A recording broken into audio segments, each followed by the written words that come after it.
quorum of the commission here, and looks like just about everyone that needs to be here at the beginning, so we can go ahead and get started. Good evening, everyone. I'm Nick Kremp. I'm the conservation agent on the city of Leominster. It is just about 6 p.m. on Tuesday, March 28th, 2023. Before we get started, I just want to remind everyone, if you have any devices, please put them on silent so that we don't have any interruptions during the hearings. And I will go ahead and kick off the start of the meeting with a roll call of the commissioners. Jim Chambers. Here. Stephanie Quinlan. Here. Ken Redland. Arizona. Mike Seekey. Here. Bob Seacard. I left an hour ago. Here. All right. Richard Gullick. Here. And Chuck Raymond. Here. All right. We got 7 for 7. This is the first time we've had that. I think it is. Since I came on. It is. Yeah. So congrats everyone for showing up. Yourselves. Perfect. All right. And with that, I'll go ahead and kick it off to the commission chair, Chuck Raymond. Thank you, Nick. Welcome, everybody. Good to see you. First item on the agenda is we added this a new item for public comments for items that aren't on the agenda. Are there any wetland or conservation issues anybody has that they'd like to bring up before we get going? With that, I assume no. All right, good. Moving on then. Pass this down to Bob. I can. All the way down, please. Nothing under new hearings.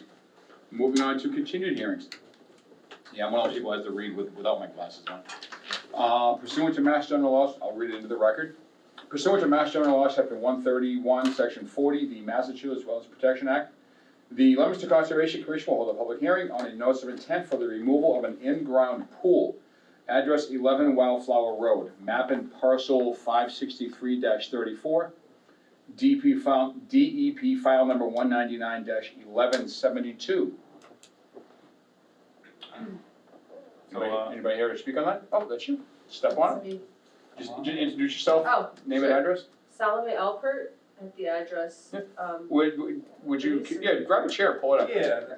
Right here? Yeah, please. No, go pull it up to the table. Yeah, come on. Oh, It's front and center. to grill you. we didn't do this last time. I had to seal it because Like we're I should have usually folders or less, something. This In a bag. is a Senate hearing. You know, Um, far less formal and No pressure. far less contentious too. I yeah, hope. get more accomplished probably. All right. Salome Alpert, 11 Wildflower Road in Leominster, and we were here my husband and I were here a couple months ago to discuss the removal of the in-ground pool, as you said. There were a couple comments from you guys that I think we addressed, specifically with Nick, and we were just. One second, Nick, Sure. can you refresh our memory on what those? Do you have that in front of you?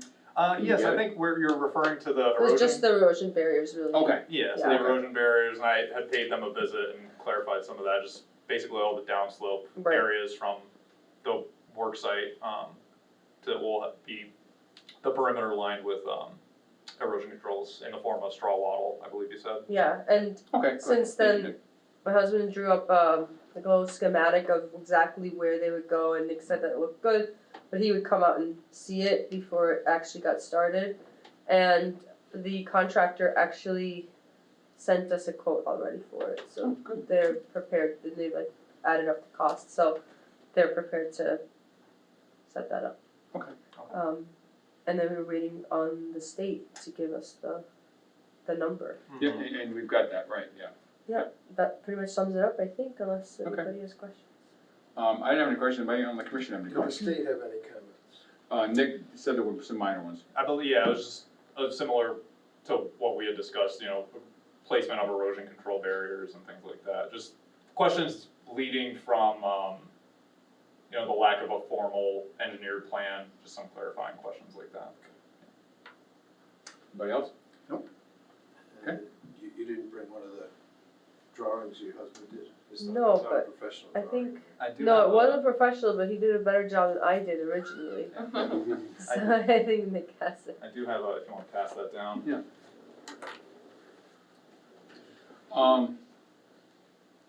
One thing before we open up to the public. Lost my train of thought. Go ahead. Crap. No. While you're thinking. Yes. Who is eligible to vote on Oh, that's my question was, yes, thank you, that's my So question. That's why I'm your vice. Thank you. I knew it's where I was going, I couldn't quite get there. How about we just raise our hand if we were here for this? That works for me. Yeah. I'm one who was here. So. Jim, we- everybody- Jim, you were here for the original one? Original? The- Of this. When they had opened it. When they were first opening, when Yeah, Sheena he husband was. came in, right, I okay. remember that. I don't think Bob was, I though, think right? Bob was the only one. Okay, so it was just Bob, okay. Cause it was that one hearing, but that was a few weeks ago, and then, None since then. and that was it, Yeah. yeah. And then Okay. we've just been continuing, it's been on the agenda, but we haven't had any It was from further discussion. January. January, okay, yeah, I Okay. knew it was in a while. Yeah, I was here for. Okay. Yeah. So Bob, you also have to recuse yourself from the vote on this one, because you weren't here for the original. And, That was January 24th, Okay. yes. and I don't have minutes to tell you this. And there's a number, cause we have 4 continued hearings today, so that's, could be an issue with all of these in terms of like who was Right. attendant for what meetings, Just raise your hand. yeah, if you remember that you were there, I'm gonna double check everything before I send stuff out, and if you sign it and you weren't here for all the hearings, then I'll make those corrections afterward, but we should have enough for a quorum for like everybody, since everyone's here, so, Okay. yeah. All right, so everybody in the commission's all set? Hmm? All right. I'll open up to the public, anybody have any comments or questions on, in the audience? Doesn't look like it, okay, so I'll go ahead and close the hearing, and I will, I guess I'll go ahead and entertain a motion to approve the, was it order of conditions? Yes. Yeah, for the, in-ground pool removal at 11 Wildflower Road. So made. Thank you, second, Second. thank you. Alright, I'll take the rest of the vote by roll call. Jim Chambers? Aye. Mike Seekey? Aye. Bob wasn't here. Rich Gullick? Aye. And Chuck Raymond? Aye. Alright, so motion passes 6-0.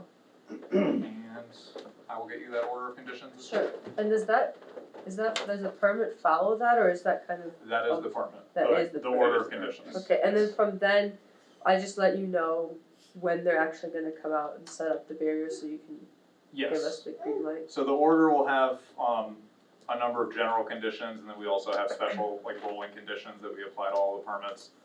So you can give that a read through. It's rather long, a lot of it's not gonna apply to you, but, you know, it outlines all that, just notifications and stuff like that. Okay, cool, thank you so much, guys. You're welcome, good luck. Thank you. Have a great evening. You too. No, you can leave a chair there, the way I'm sure the other people coming up. There will Thank be you, others. appreciate it. All right, good. All right, moving Thanks, on. guys. Have a good Good luck. night. See you, good night. Thank you. Everybody says, puppies and babies.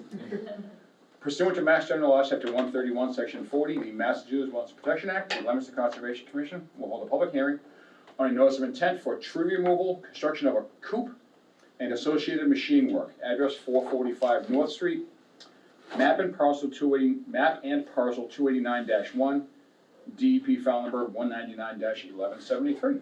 Sir, please introduce yourself and your address. Hello, I am Phil Smoes at 445 North Street, and I had some work done to my yard, and that's why I'm here. Okay.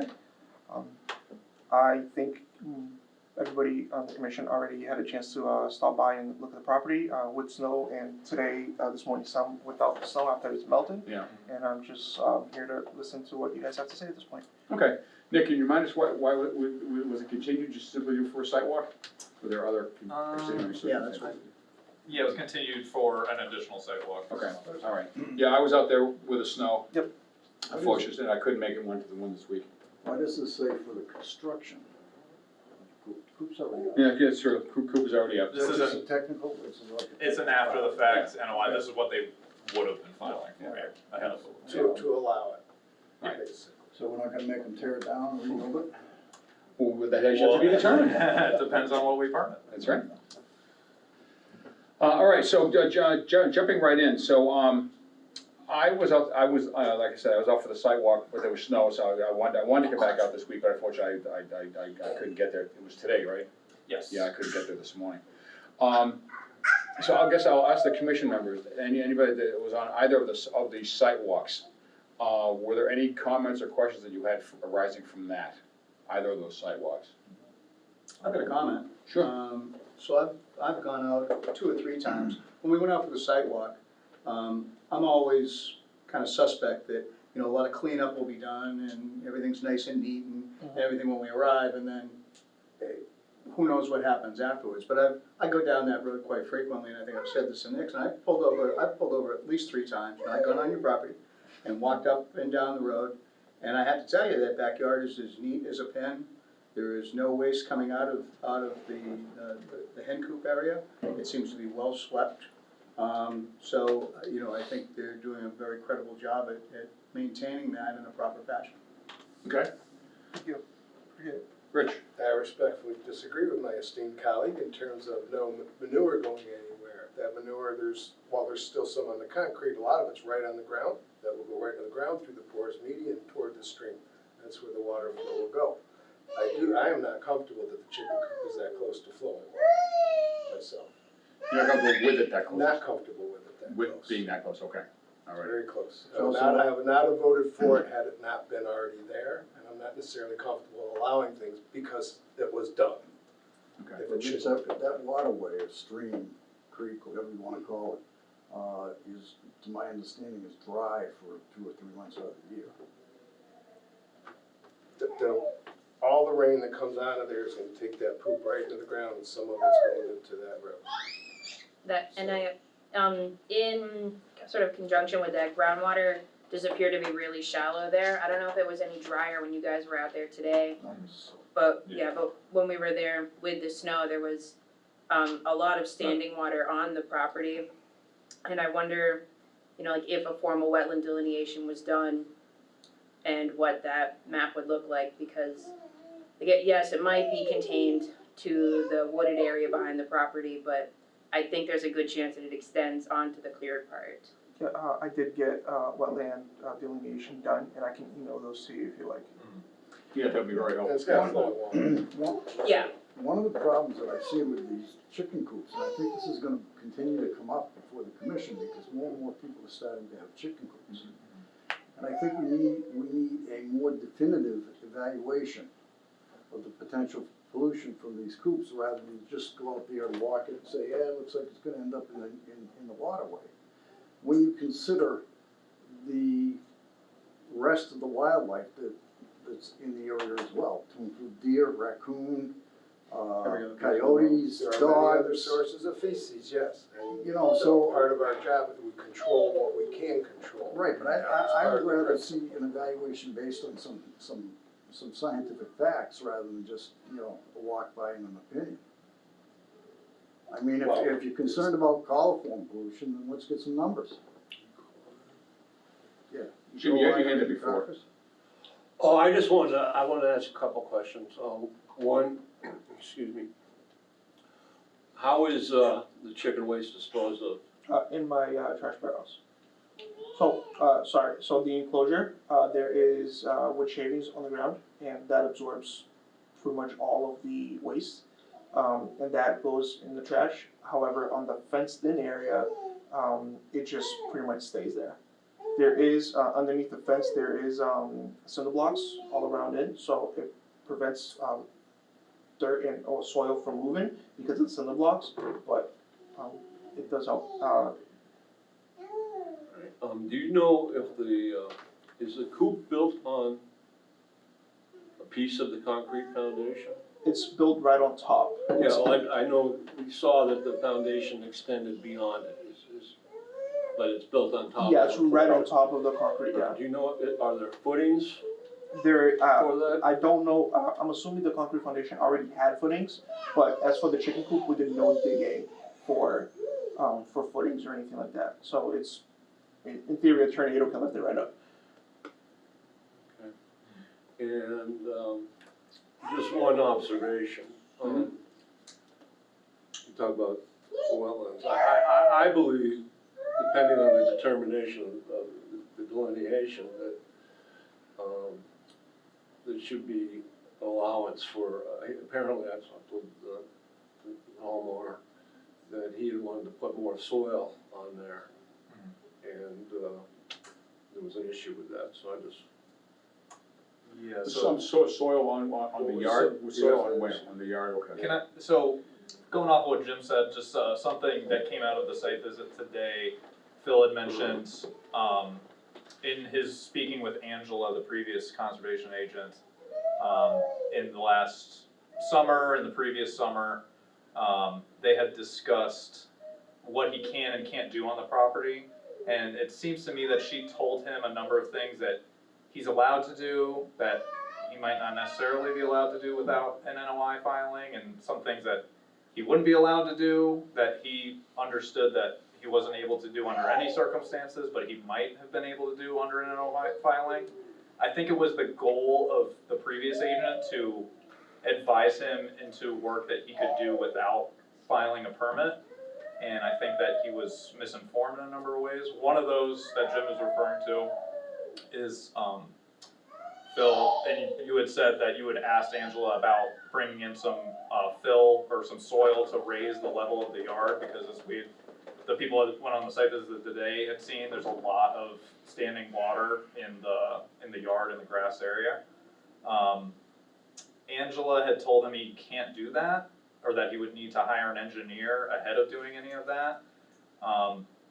It's not my impression that he is required to hire an engineer for that. It just seems that he would have had to file an NOI to do all that, but seeing as this is all part of the NOI hearing, he had mentioned that today as like a possibility, something to add on to this permitting, to make some of that yard area more useful, like throughout the year. I have no problem with that. That's not gonna affect the quality of the water. And I certainly think it will help the drainage. It will retain more water from seeping directly into the brook. It'll just slow it down. Help him use his yard. Right, yeah. Yeah. Another thing that I'm offering to do is if you guys, of course, I can put a roof over that part of the run that's open, so rainwater won't push the waste anywhere into the soil. And how would you pick it up at all, or? Well, yeah, I clean it up, because if I have to maintain the coop fairly clean so I don't get bacteria and like this chicken disease or anything like that. So I clean it every couple of weeks. Question, are the chickens allowed to run outside the coop, out in the open? Like, Only when they escape, but no. okay, so, all right, that's understood, that stuff happens. Yeah. So they're not routinely allowed? No. Okay, all right. Yeah, I got too many predators. I think putting a roof on that outside area, I think that would be, I think we, Yeah, that was the plan anyways, I just didn't have time last summer, yeah. all right. That would reduce some of the impact, but not eliminate it. There would still be water coming into that zone. No, understood, rain can still come in sideways. Coming in. It's not quite as much. Let me finish my thought, Jim. As I recall from being out there a few weeks ago, it's just a flat concrete pad, there's no berm or anything on the other side. No, yeah, it's just a flat pad, Okay. yeah. My personal opinion, and the rest of the commission can think what they want of this, in addition to the roof, I'd like to see some kind of berm, curb, something, concrete, wood, something around the edge to keep rainwater that comes in sideways from washing out the other side. Yeah, that's fine. Okay. And my other concern that I had when I was out there with the snow, I couldn't see the banks of that stream. I'm not sure what condition those are in. Nick told me today that it is kind of fortified with some type of rocks or stones. Is that correct? Oh, thank you. I didn't get a chance to look at it on the, So that's from today. okay, well, it is wet up there. Wow. Oh, this actually looks pretty good. All right. I feel free to pass it around. Yeah, I didn't see those at all in the snow. And those that's an album you can flip through, that was all from today. Any other comments or questions from the commission? Yes, Jim? That was the comment I was gonna make. I really recommend a berm with some sort of. Oh, on the coop? Yeah, Yeah. and some sort of collection tank or something as well. So, Collection tank, well, he scoops it and puts it in the trash. the berm, if there's fluid flowing into the berm, that fluid's gotta go somewhere, Oh, I see what otherwise you it's mean. just gonna go over the berm. And so it's gotta drain at least to some sort of bucket or something that can be empty. Just put a gutter on the roof and have the gutter come down into a collection barrel. then you don't even need a berm. Well, the concern is rain that comes in sideways. It doesn't always, as you know, it doesn't always fall straight down. The berm may hold it up on the surface, it will hold it there while it sinks into the ground and then does its transport, which some of which. Well, I'm thinking, will- if the berm is actually on top of the concrete, that's what I'm thinking. Yeah, well, yeah, around the open area you're talking. Right. So the open area is not So on the- concrete, it's just on soil. Right. All right. Yeah, that Because trans- chickens that is transport goes scratched, right so through- they- go right that's through the right. soil, That's right. the poop that's there. That's right. So, like I said, so that, the fenced-in area, so underneath the fence, there already is cinder blocks and concrete. Underneath the open area, Yeah, so pretty much, There's essentially a berm. yeah, around where the fence is, there's Yeah. already, concrete. it's, So I Acting built, like a berm. yeah, An edging or, No, but I mean, it's not a permeable surface though. Like I assume that, right? Isn't that the open area? Yeah. But there's a berm of concrete blocks going around. Exactly. Going Yeah, around but that. it's already permeable. Yeah, but it already has a migration pathway. It just goes right down. goes right there, which most of it does anyways. Yeah, Yeah. just straight I down. mean, you know, when you look at the, you know, the rain in your yard, you're not seeing a whole lot going on the surface, most of it sinks through and then comes out. So, Nowhere else. in this picture here with the chickens in the fenced-in area, yes, the surface of the surface that the chickens are walking on, what is that? that is soil. That's That's soil. just straight soil. Right, But okay. where you see the posts. Yeah. All around where the posts are, underneath, there is, concrete cinder blocks. To like stabilize the post. Okay. all right. Exactly, Well, that- and to create more or less of a barrier for animals well, not to dig in so- underneath. So, but that still does not prevent the wet Okay, soaked chicken waste from infiltrating into the ground, okay. All right, thank you. That cleared that up. Personally, if there's any other comments or questions from the commission before Am I allowed to comment on this one? I believe, yeah, you've been to the site, sure. A couple meetings now. Yeah, you were here when he was here before. Sure, site. Yeah, no, Yeah. please, go ahead. Well, I'm thinking of Ken's comment too on future projects like this. You know, and it's gonna happen, we know it is.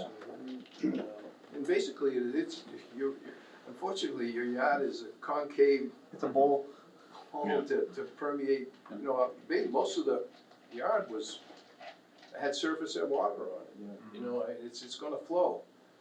And the question is, too, do we as a body allow chicken coops within 20 feet of a running stream most of the year?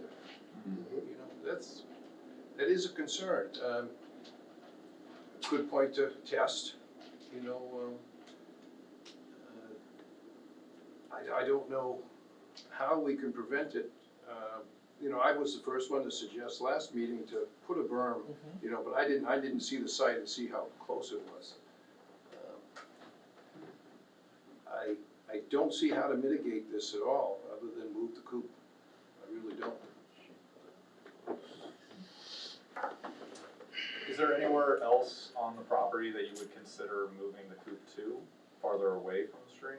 Well, the reason I picked that location is because, Angela had told me I couldn't remove the concrete, so I figured I might as well make some use out of it and build the coop right there. That makes a lot of sense, I agree with you. Yeah, so it is, at this point, it is 20 feet away from the stream, and it's very tedious to take it down. Honestly, I'd reconsider just getting rid of the chickens altogether at this point. I think the mitigation that we've spoken about tonight, if to look at that it would be probably sufficient, again, in comparison to the natural contamination that you're gonna have in that area from the animals. I mean, you know, granted, it's a waterway. We can't keep bacterial pollution out of every waterway in Leominster because of the amount of animals and wildlife that we have in this city. I have them in my backyard. I have bobcats, I have bear, I had chickens, I had turkeys, and this is on Monoostock Brook. I understand that. This is a concentration though that's there 24 hours a day. This is a source that is not gonna move. Right, but again, in my yards, that concentration is there, not 24 hours a day, but I'll tell you what, as soon as it gets dark, that concentration is there, and it's there almost every day and every night. I understand, Ken, fertilizer runoff to everything is there, you know, and these waterways are inundated constantly. You know, it's up to us to either mitigate these things that we have control over, or you just allow it to go. Yeah. Yeah, I mean, Instead of, is there a way to engineer a solution? Like, is there a way to line the inside section? Right, if we put the roof on and we install a liner underneath the existing space to prevent migration towards that waterway, they could stay there, it could be controlled to a degree. And, I don't know, it might be a solution without addressing the problem as a whole, but at least for this situation. It would make me happier. yeah, that's 10 mil vinyl barrier that you put under a A house foundation. containment area could be made that could be filled with soil, but still you're gonna have to have some sort of collection system for the seepage. that It'll comes. fill with water, Yeah. if your water can't escape and transfer. But he But has I'd like to sawdust suggest- down and, right, putting down. So Yeah. how far away would you guys like the coop to be? It's 20 feet now. With that barrier stuff, I mean, I think now what you're doing is you're concentrating it, okay? And if something happens, So, then it's all right, get released. you're concentrating the waste in an area so that if, say we get a wicked heavy storm, and the wind blows in and fills it up or tops it over or whatever, now you have a concentrated amount of bacteria, E. coli, whatever, entering the waterway at one time. So now the waterway is being overwhelmed and does not have the ability or the capacity to self-filtrate itself, which water bodies do. Which That's- water bodies can, but you don't know how well it's doing that No, because, and you won't know unless we start getting some data on Yeah, these. we don't, that's a good point, but let's try to answer the gentleman's question. Yes. And can you ask that again? I'm sorry, I don't even know what to answer. oh, yeah, how far away? How far away from the Oh, well? How far away is would- okay? Yeah, how far away in your opinion is? Without the data, I don't know if we have a concrete answer for you, unfortunately. Yeah, Can I but- make a suggestion? Sure. So the coop is coming out and the area, open area is running parallel with the stream. If he moved that, he's got a concrete floor under the shed, moving the open area to the other side of the building, which is blocking it from coming down to the stream, should help mitigate a lot of it. It'd be easier than moving the whole coop. Right, just move the, can you do that? Just Yeah. move the cage and the door. yeah. Let me ask the question this way. If he came to, let's say before he did all this work, he came to us to get an NOI. And he said, I wanna put a chicken coop 20 feet from the stream, what would we say? Probably say no. No. Correct, Right. correct. So as you can see, that's the issue with us. Mhm. And in varying levels with the different people, absolutely. So, there's obviously a good amount of unease, again, varying from person to person, with having that chicken coop so close to the stream. I personally would hate to see you have to get rid of that whole thing. I agree, Um, absolutely. I kinda like Mike's idea of moving the open area to the opposite, well, 90 degrees from where it is now. Do you think that presents that much of a problem for you? Is that? No, there's definitely more doable than moving the whole coop around. Yeah, that's a pretty solid structure. And that provides a berm at the same time, you get the concrete floor that's providing a berm. I don't personally see how that helps too much. He's not gonna have a concrete floor, he's gonna move it to the side and it's still gonna be It's soil. still No, right there. You were but it talking still about a has to jump berm, now. the concrete floor would act like a berm. Yeah, But it's but gonna, for, then I mean, that for, berm is gonna act like a dam and push the Yeah. ground, the water down. the berm is, Still go it wouldn't facilitate containment. It would just like prevent surface runoff in one direction. But that doesn't You guys been up prevent to infiltration. Washington Street? Yeah, really. There's a Yes, full farm on the Hayes Reservoir. No one consulted me. There's a working farm, 20 feet from the Leominster water supply. To be honest, last year when I built the coop, I didn't think it was gonna be, I thought the work was gonna be more of an issue than the coop was. Let's come back to the coop in a minute. Let's put that aside for a minute. In terms of the stream, I'm comfortable with the stream banks being stabilized. Anybody have any differing opinions on that? Nope, that's good. Okay. Does that back end up towards the road, does that need any additional stabilization? Up towards the road? Yeah, I mean, like, I saw that it was really rocky on the side, that makes sense, but when we did the initial site visit, there's a pretty steep slope from where the DOT or whomever cleared a bunch of trees and shrubs and brush. Yeah. So all those rocks, they did that, the state or the, or. Is that your Leominster property or was- is that the state property? It's, I believe I don't own the culvert, but that's my property, yeah. Probably city right away. That's what I would thought. Yeah, I don't I was just think- asking if it Right. needed work, if it looked Yeah. okay, I didn't see it Yeah, today. so all the rocks were there, put in by the state after they redid the culvert. Do those rocks go all the way down to the culvert, through your yard into the culvert? Yeah, pretty much, Okay. except over by the tree, but yeah. That bank can look pretty stable to me. Okay.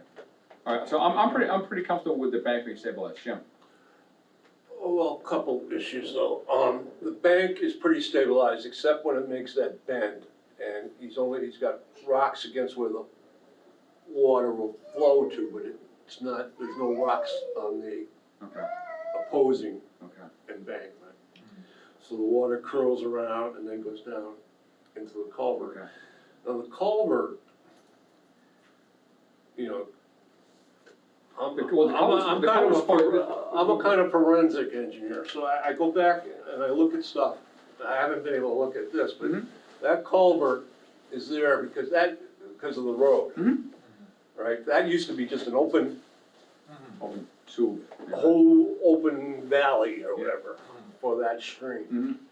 So now it's all concentrating into this, which is good. But he's gotta do something, especially with all that water already in the ground, that is transporting any hazardous E. coli type bacteria with that water. So in my opinion, he can move it to the side, but there's still some sort of, needs to excavate it down 3 feet maybe, whatever. At the culvert? No, Over back to the chicken coop? on the back of the chicken coop. Oh. The culvert's fine. What you gotta do is prevent transport from the chicken coop to the culvert, because that's a heavily flowing stream when it is flowing. And that's gonna bring that whole pollution down to the other side of the road and just extend it, and that could be a problem.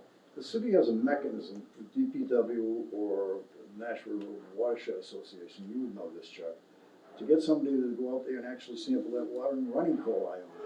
Well, in terms of the Watershed Association, they have a certain amount of money from the DEP to sample a certain amount of streams. They can't just add another stream to that. Or a sample. homeowner can bear the cost through environmental lab here in Leominster, it's $40.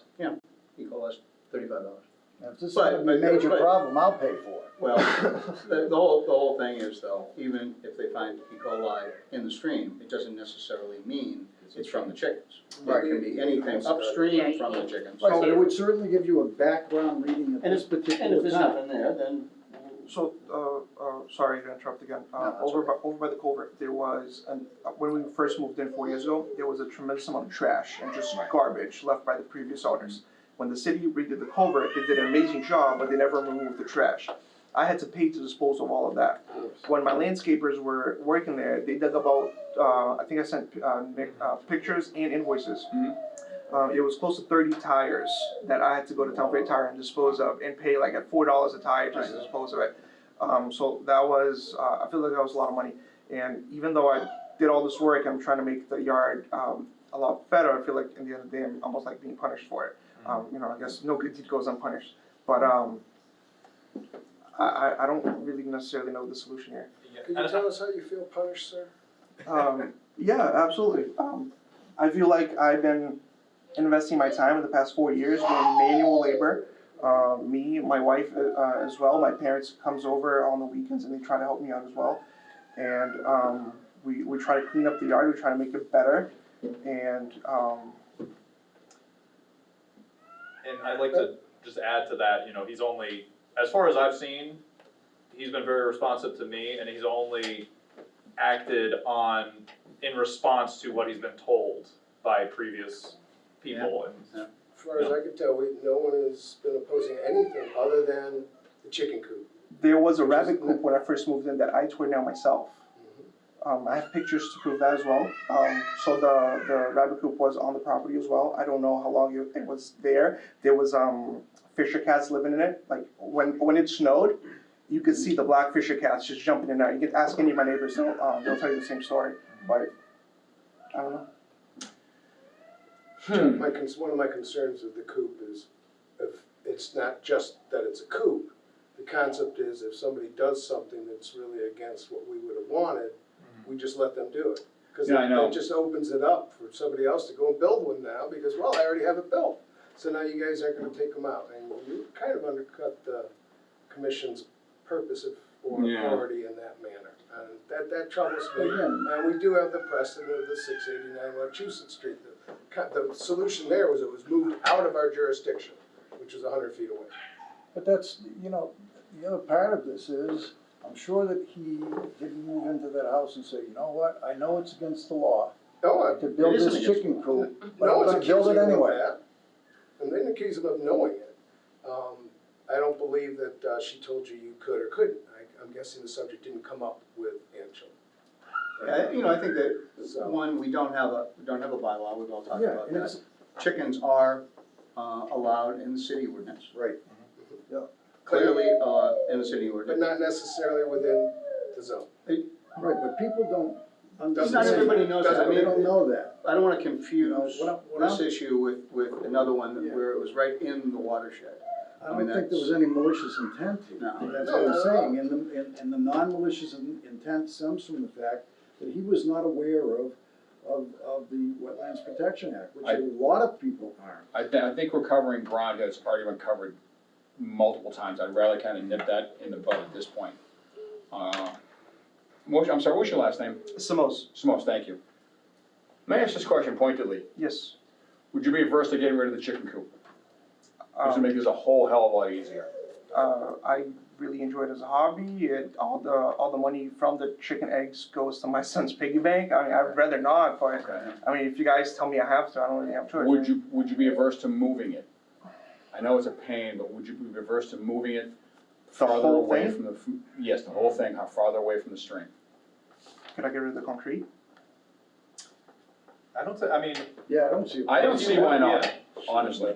again, I think Angela had told you that you can't touch the concrete because she was advising you in a way that she believed that you could, you know, things that you could do under exceptions of the act. Mhm. You know, things that you could do ahead of filing for an NOI. There- Since that you're already filing for an NOI with all of this, we could add that onto that, and there's no reason that that would be a, you know, a plus, honestly, you're removing impervious surfaces. Where would you guys like it? Or how far away from the stream? I don't see it practical in the backyard. I would support the removal of the concrete though for you. Thank you. Yeah, no, I think we'd also, And everything else. well, I think we'd all support the removal of the concrete pad. The issue that I'm having with my yard is because, like you said, I'm in a bowl, so Right, no, you know, understood. everything goes towards the center of the stream. So Right. regardless of where I put the coop, unless I put it in even if I put it in my front yard, you know, everything's still going into the stream. Right. Essentially, Right. but my neighbor could do it, and it would still go into the stream, but it's wetland. Would the wetland delineation help with this decision at all? I have those emails. I would like to see a wetland delineation, honestly, I really would. Do you have something, cause you emailed me one, I think it was. Norse Environmentals. Yeah, is that Yeah. the only? Yeah, that's, you know, they Map came out, they delineation? flagged it, they Okay. gave me the outlines. I can reach out to them and see if they have something else. Yeah, if they have something more specific, Yeah. I mean, if you wanna, yeah, send that out to me again and I'll share that with everybody. But people might want something more, detailed. Yeah, and I guarantee that whole yard is within 100 feet of that stream. Yeah. At least Mr. Mr. Hannigan, do you have a point to bring? Yeah, for the record, Bill Hannigan, 71 Revolution Drive, not affiliated with the landowner at all, but I've been sitting here listening to the commission go round and round, trying to give direction, and I'm sure that he's appreciative of it, but I think that the best thing, what no one has right now is a sketch showing exactly where everyone thinks should go, or what it should be. You know, and my client has to put a plan together, I know other people here have clients that put a plan together. You don't necessarily have to use us, I don't care. Anthony's over there, you can use him, but I think that to protect him at the end of the day, there really should be a plan of where you guys are telling him to put something, so that when he puts it there, he doesn't have to come back and move it again. I think that's good input, thank you, Bill, appreciate it. But Chuck, again, if we ask him to move it, like you said, it's still gonna be within 100 feet of Yeah. the, Yes. of That's- the brook. So, yeah, so now we're, you know, to your argument of letting Yeah. him do it and setting the precedent, now we're saying it's okay if you move it, even though you're still in violation of the law. Yeah, and honestly, I mean, with a highly engineered chicken coop, as far away from the stream as you can get it, does he wanna, I'd rather not have to put him through an expense of a highly engineered chicken coop. I agree. That's Honestly, unfortunate.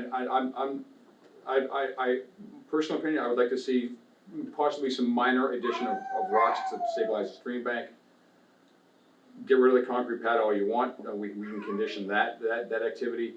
I don't think any of us would mind having you bring topsoil in, so to level the yard and raise the level of it. The issue is the chicken coop. Personally, I would like to see the chicken coop gone. I'd like to say you can move it away from the stream a little more, but again, you have to have a highly engineered, very expensive chicken coop. And I don't wanna make do for that. Not for now.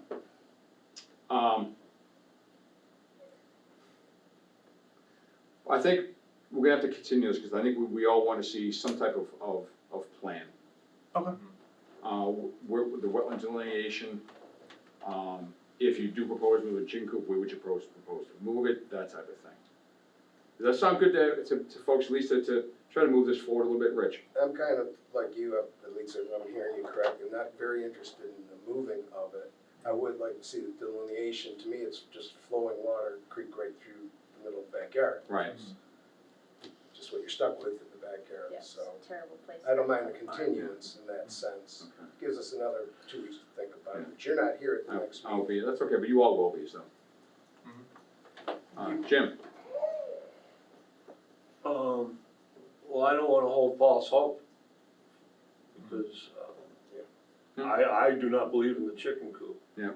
But again, how do you address the issue that, you know, we're telling him to move it, but he's still in violation of? No, that's what I'm saying, That- no, well, that's- eliminate We're it. not- No, I know, We're that's honestly, that's why I'd like to see, I do like to see the chicken coop gone, just because Not supporting You talked it. us into it. we wouldn't have approved it if you came to us before. So you talked us into it. I talked to him. Regardless of where I put it, you wouldn't have approved it if I said. Probably not, without seeing an engineering drawing, I would say probably not. And what engineering drawing mean, the sketch. wetland sketch, well, not just a sketch, but something that's measured, surveyed in the field with lines indicating 100 feet from the wetland, from the stream and all that. So, I don't know if this matters at all, I don't know if I have emails, I'd have to double check. Angela had told me I could not, do anything within 15 feet of the stream because of the wetland, delineation.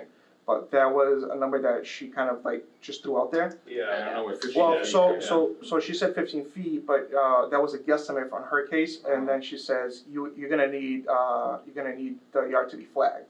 And I paid to get the yard flagged, and when they came out, they just said, it's pretty much right on the border of the stream, that's where your wetland starts and ends, on either side of the stream.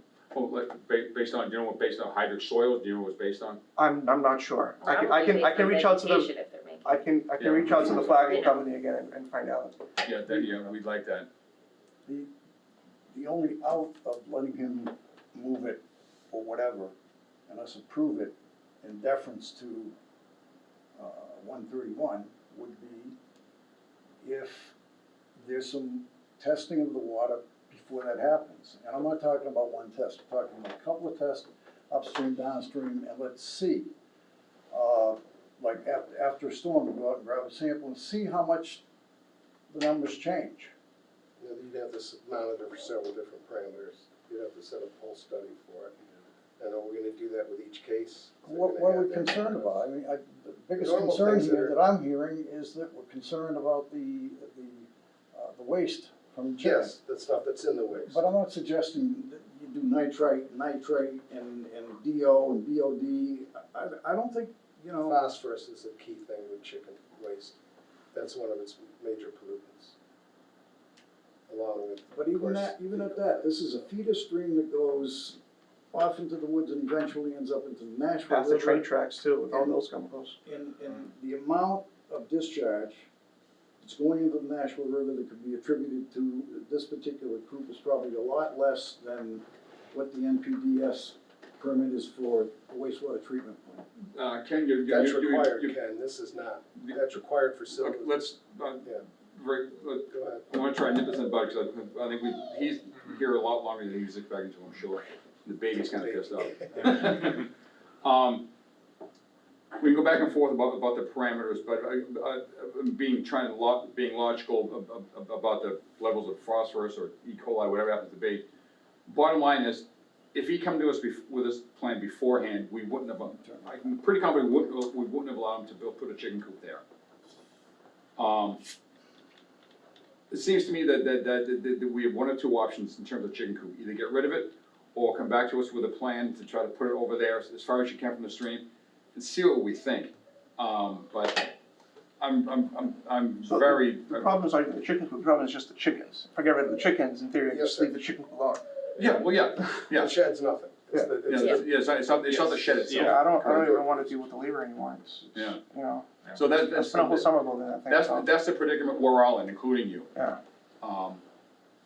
You're the one with it on your hands. Let me ask you this, what would you like to do at this point? Realistically, I didn't think it was gonna be this big of an issue, Yeah. starting off, I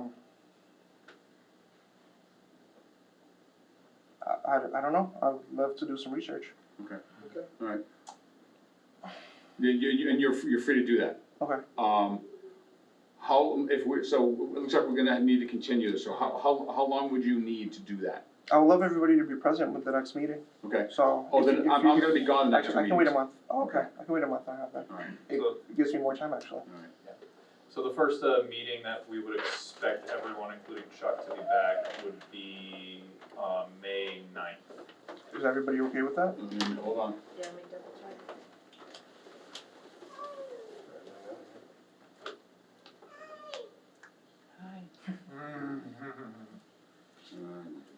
Come on, calendar, come on. That should be fine. May 9th. Oh, yeah, I'll be here. What if I raise the edge of the edge of the stream, where the coop, between the coop and the stream, with topsoil, but make it higher than the You're ground? still gonna ledge? get infiltration. Groundwater infiltration. It's gradually into the Yeah. groundwater, ground into the stream, yeah. I thought that the run area was on concrete, and so they could put a berm around the edge of That's that out, concrete. that's. Well, And I thought it was all impermeable, but they, I mean, Chickens they used to wouldn't like that, scratch, yeah. exactly. Yeah. Jim, did you have a point? So Jim, did you have something so we can move on? I can't vote on this, but I just wanted to say that I believe that a mitigate, if he's gonna move the chicken coop, there has to be some sort of engineered, mitigate the way to prevent the flow Yeah. of contaminants. Both on the surface through the groundwater? And following on Jim's, Yes. for the record, Jim can vote if he goes and looks at the video. So Yes. I Good was point, just whispering to him from the February 28th meeting. Oh, okay, that's what you're saying. Yeah, you can do that, absolutely. All right, well, I'll do that. I'll see that part of it. So are you then okay with us continuing to May 9th? I'm okay with it if everybody else is. Yes. All right. So anybody else before we close the hearing? I'll just say, I'm here for you if you need a phone call, email Always. throughout this Yeah, makes process before May 9th, I'm willing to help you, so, Yeah. Okay. whatever I can do. Alright, thank you, All right, Nick. good. So I'll stand motion to continue the hearing until May 9th. I'll make that. Thank you. Is there a second? Thank you, Bob. Okay, Snip first, Bob second. I'll take the rest of the vote by roll call. I guess Jim can't do it right now because he hasn't watched the video. Ken Ridlin, Yay. Mike Seekey. Aye. Richard Gullick, Aye. and Chuck Raymond. Alright, motion's Aye. continued till May 9th. Thank you, sir. All I'm right. sure you weren't expecting this, quite the Yeah, ringer, well, but I thanks for appreciate, your I time. appreciate your patience very much.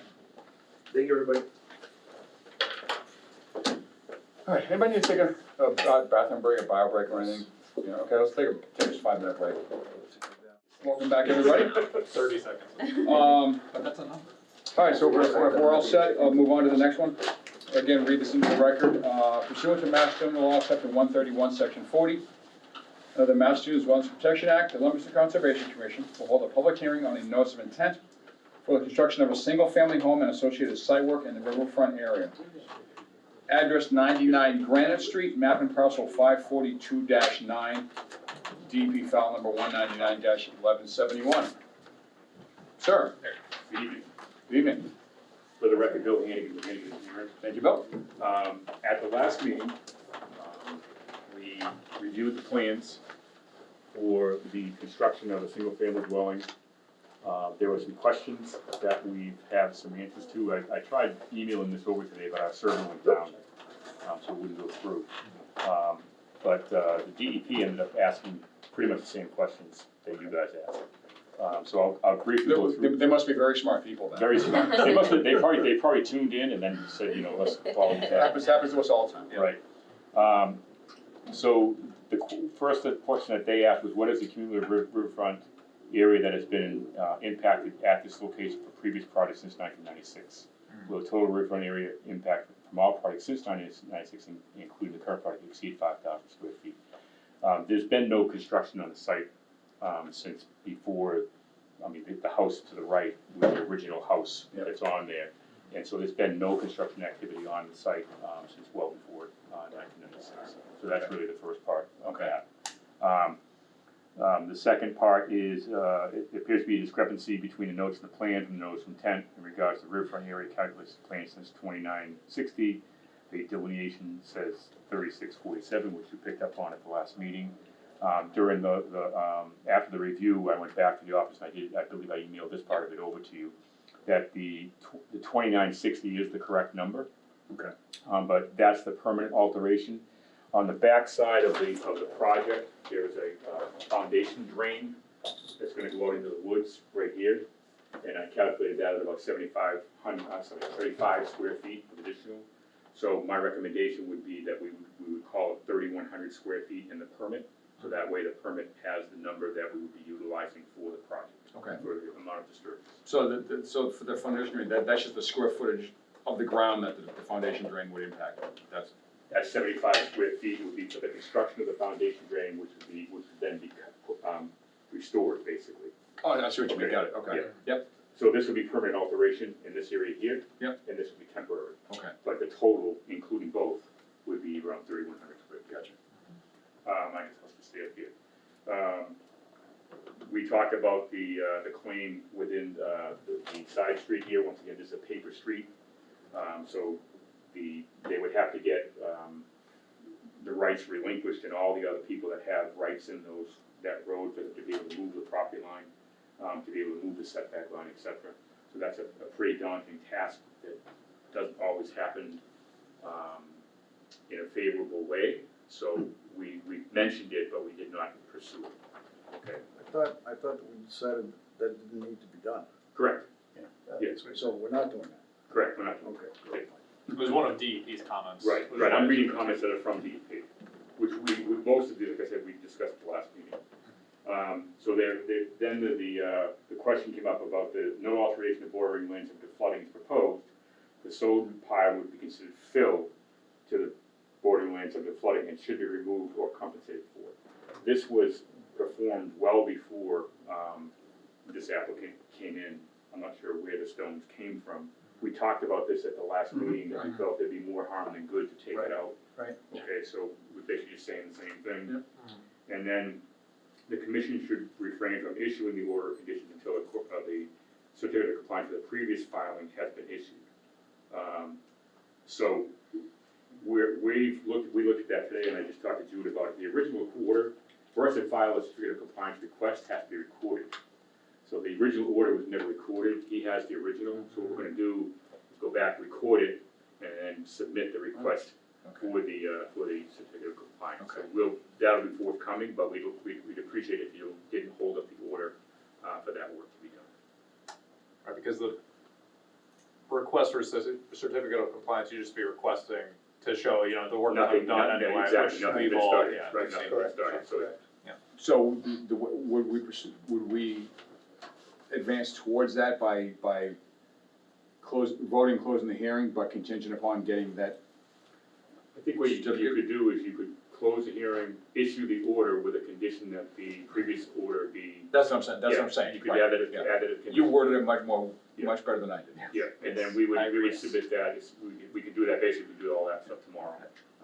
Okay, so those are the final comments from DEP. I think that actually wrapped up the other comments that came from this meeting Sounds as like well. it, yeah. Anybody have any questions? Could we not vote on that certification tonight, because you We- actually it's not in have front of to you. file something? Yeah, We haven't gotten the Yeah. request. Yeah, yeah. it's a separate form and file and all of this stuff, yeah. All right, so, yes, sir. When they took the dam out behind there, how did that affect all the water behind there? I believe that was a long time ago. So the floodplain mapping that was done in this year was probably done in the eighties. And I think that dam was removed well before that. It was just in the past 15 years. Because I know the guy that owns the warehouse right there. Is there roads? No, there used to be a dam, it used to be Smith's Pond back there. Right, yeah. There's still a dam up in there, up Right. by the paper box company. Right, That's still there. Well, they put a spillway through it, they cut it out. It doesn't hold water So- anymore. so Sure it does. this, Just- if that was done 15 years ago, that was done after the original floodplain maps were drawn. So we're basing this on the floodplain maps that were drawn back in the eighties. There are new floodplain maps that are coming out. They were supposed to come out in September of last year, but they didn't. So in the new floodplain maps, this elevation, if that dam has in fact been breached, this elevation probably would drop considerably. Okay, it's not, removal of the dam will drop a floodplain, not raise it. Correct. Bob, do you have something? Yeah, I happened to be up there in that area on another property, and I did see the breach in the cut that was in there.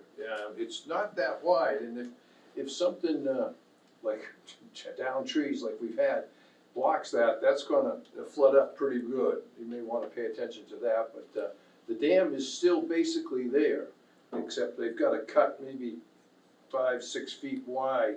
There's quite a bit of water coming through there on that stream, we know how that flows. So if that I think dam was that's breached or cut in some fashion, like you said, it's only gonna make the wetland smaller. Yes. And we can't vote on this based on trees that might fall in the future. That has nothing to do with this whatsoever. Yeah, no, I'm just my observation. Yeah. I believe that's on city land as well. And that's been dammed for Yes, years, yeah, and there's never yeah. been a problem. So, I am satisfied with the response. Anybody have any questions or comments? What was the question about the pile of stones? There's a pile of stones that's been here for, Yeah, it was there what when we was the did the question about them? we, DEP. DEP said that it's taking up floodplain area and it should be removed. It should be considered fill, they said, Right. but it's Right. been there for Wow, however long. really? Yeah. Yeah, so we that's- talked at the last meeting about taking them out, would probably do, I haven't witnessed it, but I presume that there's probably trees and stuff like that growing up through that. More than likely, yeah. No? No. I don't remember. Near there, but I mean, you have to drive a machine back there Yeah, and they- haul it right, out. exactly. Yeah, It's it's- there's no I would need. support the owner being able to do what he would like with those rocks. Yeah. The whole mountain, I the think- whole hill is granite rocks. Yeah. So that's where it came from, right there. So I we- could go and get so- that many just picking them around my yard up around the corner. All right, so, So you're No willing, issue. to come out and take all the rocks out? I don't think I can say yes, We'll but condition I it. like big rocks, yeah. I'd approach it. you like big rocks and you can't let them. Yeah. All right, so aside from the jocularity here about the pile of rocks, I think I'll go ahead and close the commission's part of it. Anybody in the audience have any questions or comments about the project? None, okay. So I'll go ahead and close the hearing. I'll go ahead and based on the information testimony provided, I'll ask you for a motion to approve the NOI for 99 Granite Street.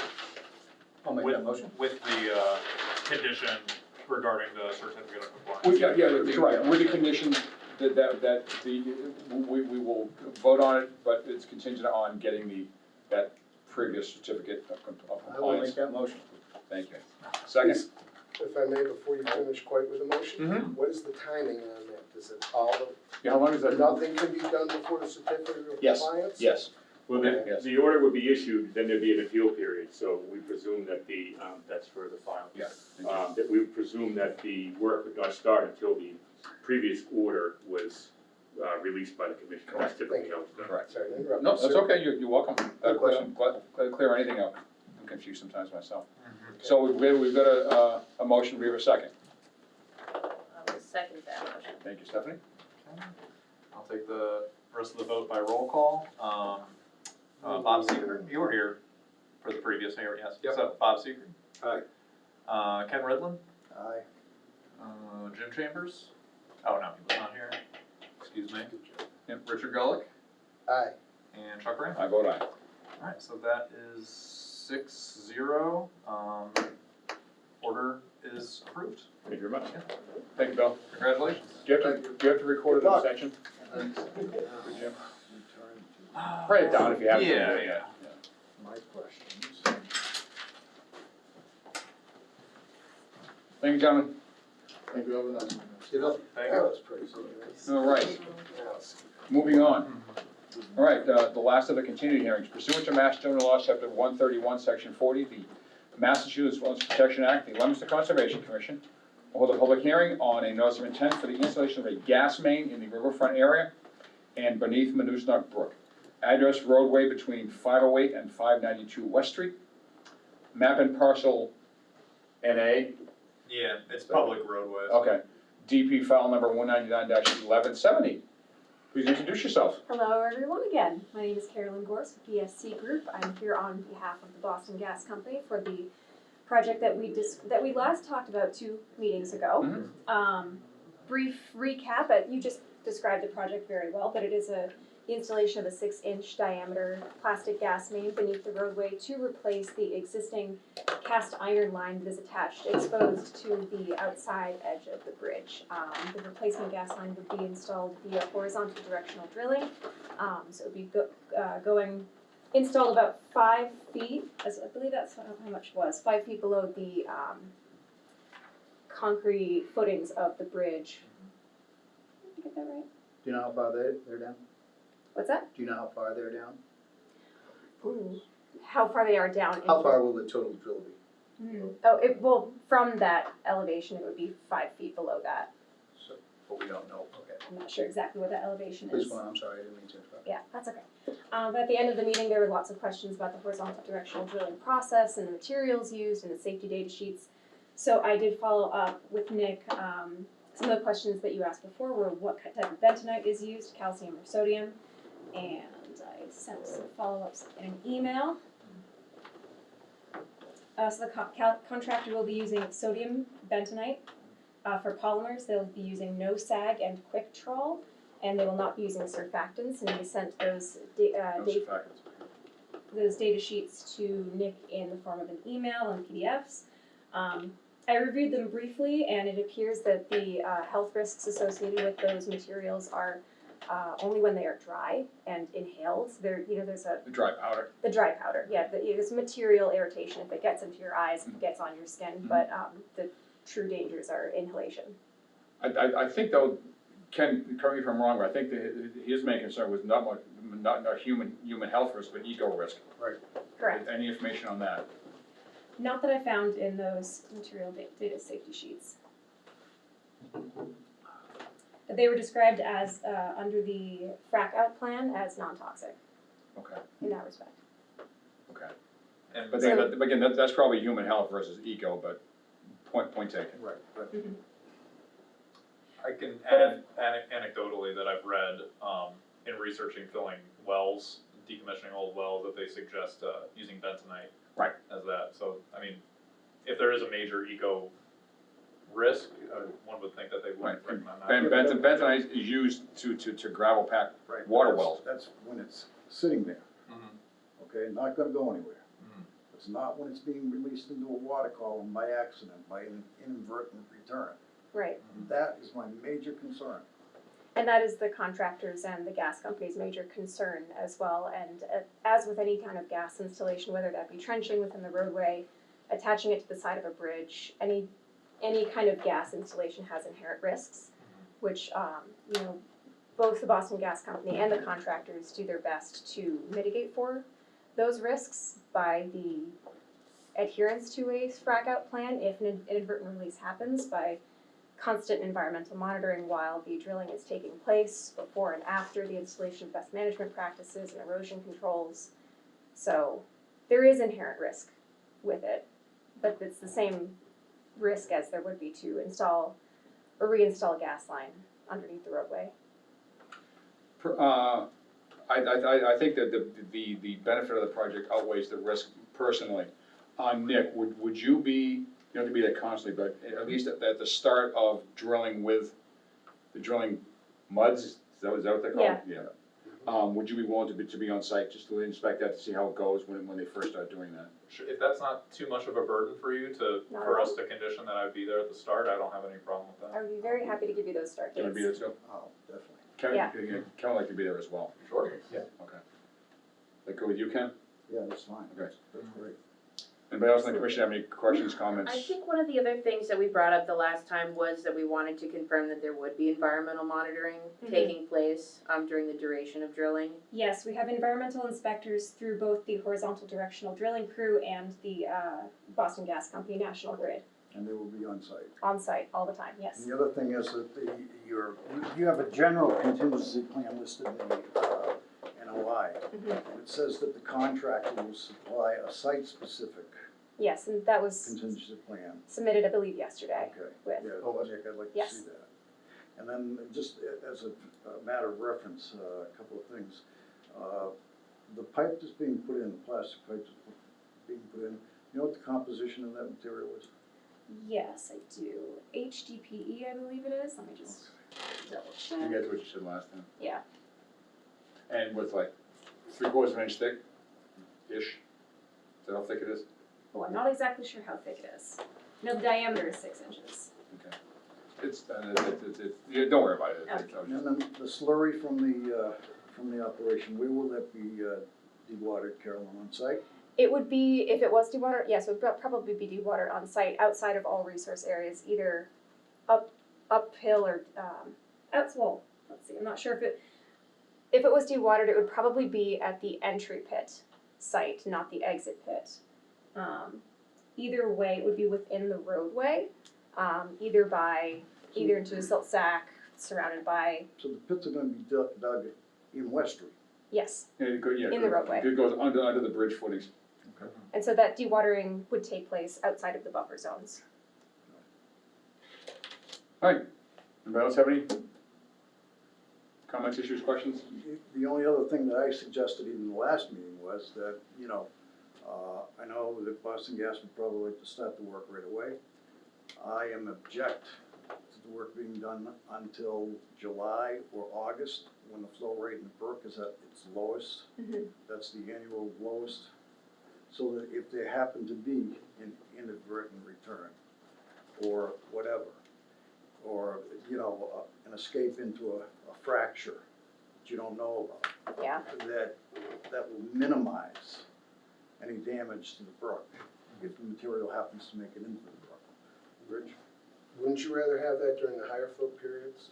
No, because it's a lot easier to contain at the low period. At the high, pollution is not the solution to pollution. Sometimes it is.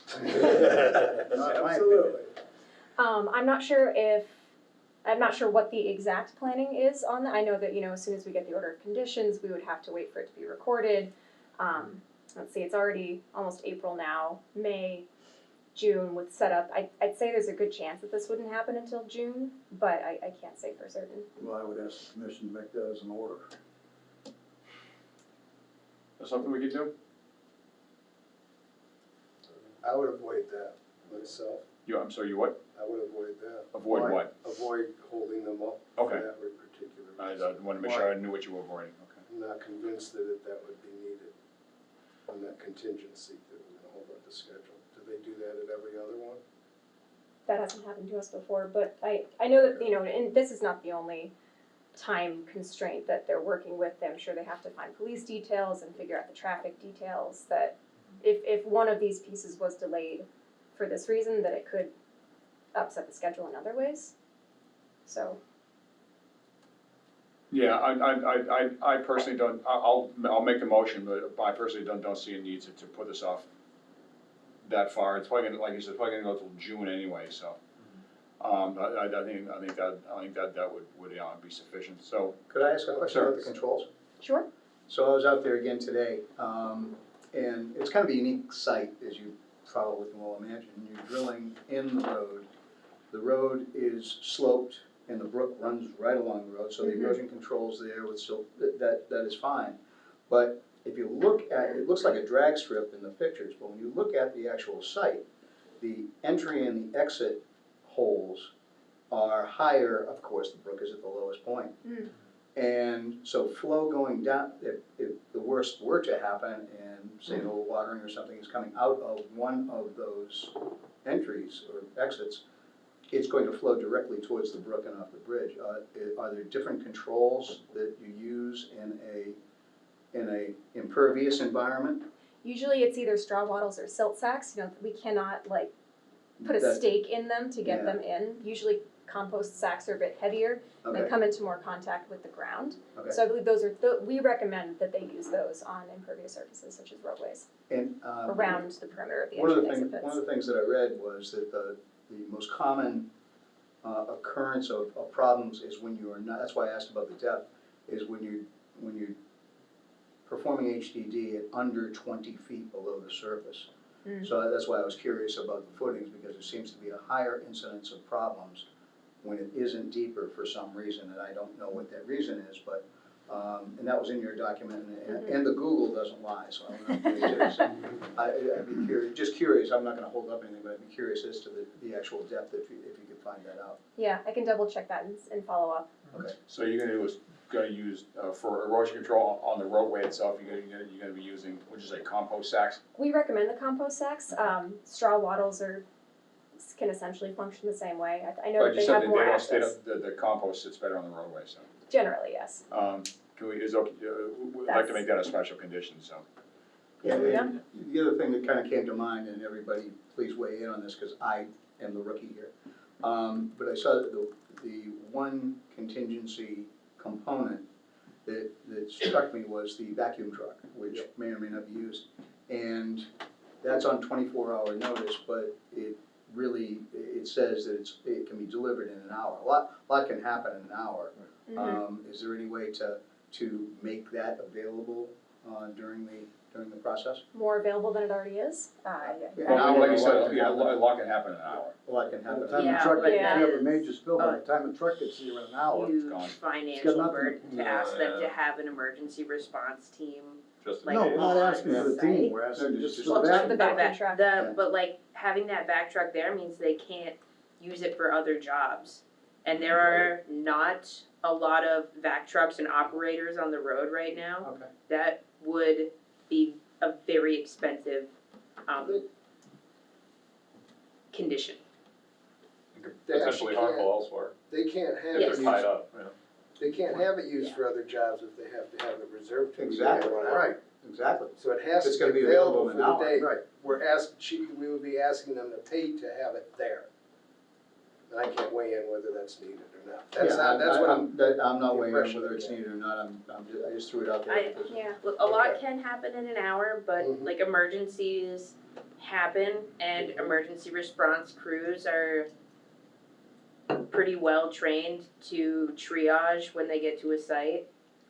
I don't know, as someone who's done a lot of emergency response work and also been on a lot of jobs that didn't need them, I think that's a big ask. Okay. It is a very thoughtful point, though. It's a- I'm it's not a- sure, and I'm not sure if that's feasible, but it is a very thoughtful point. Well, something to throw out. And, but, you know, remember, this brook is the heart and soul of the city. It's- People think of the natural river as an afterthought, and not, so Minnesota Brook is Leominster, you know. So- Yeah, I think I'm prepared to put that financial burden on this project at this point. I really don't think it's required, but I know they are available within an hour. Fire department's always available for quicker response. They have equipment that They do? it's not a vac truck. City has a back truck. The city has a vac truck? Yeah. Really? Huh? For what?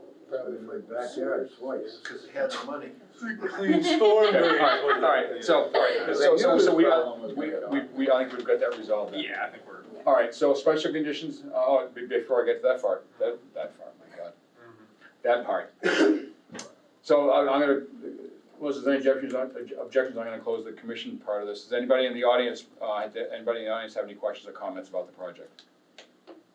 All right, good, so I'll go ahead and close it. What were the special conditions, Nick, that we had? To have an environmental monitor on site during the process of drilling Yeah. and using the compost sock for the erosion control on the On the roadway impervious surface. and calling me and having me present Yeah, for Ken wants to be there as beginning of well. the process, yeah. Good, so I will I'll entertain a motion to approve the notice of intent for the gas main project on West Street, with the general conditions and the special conditions just outlined.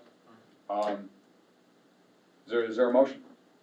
Can I make one last question / comment before Mm-hmm. providing that motion?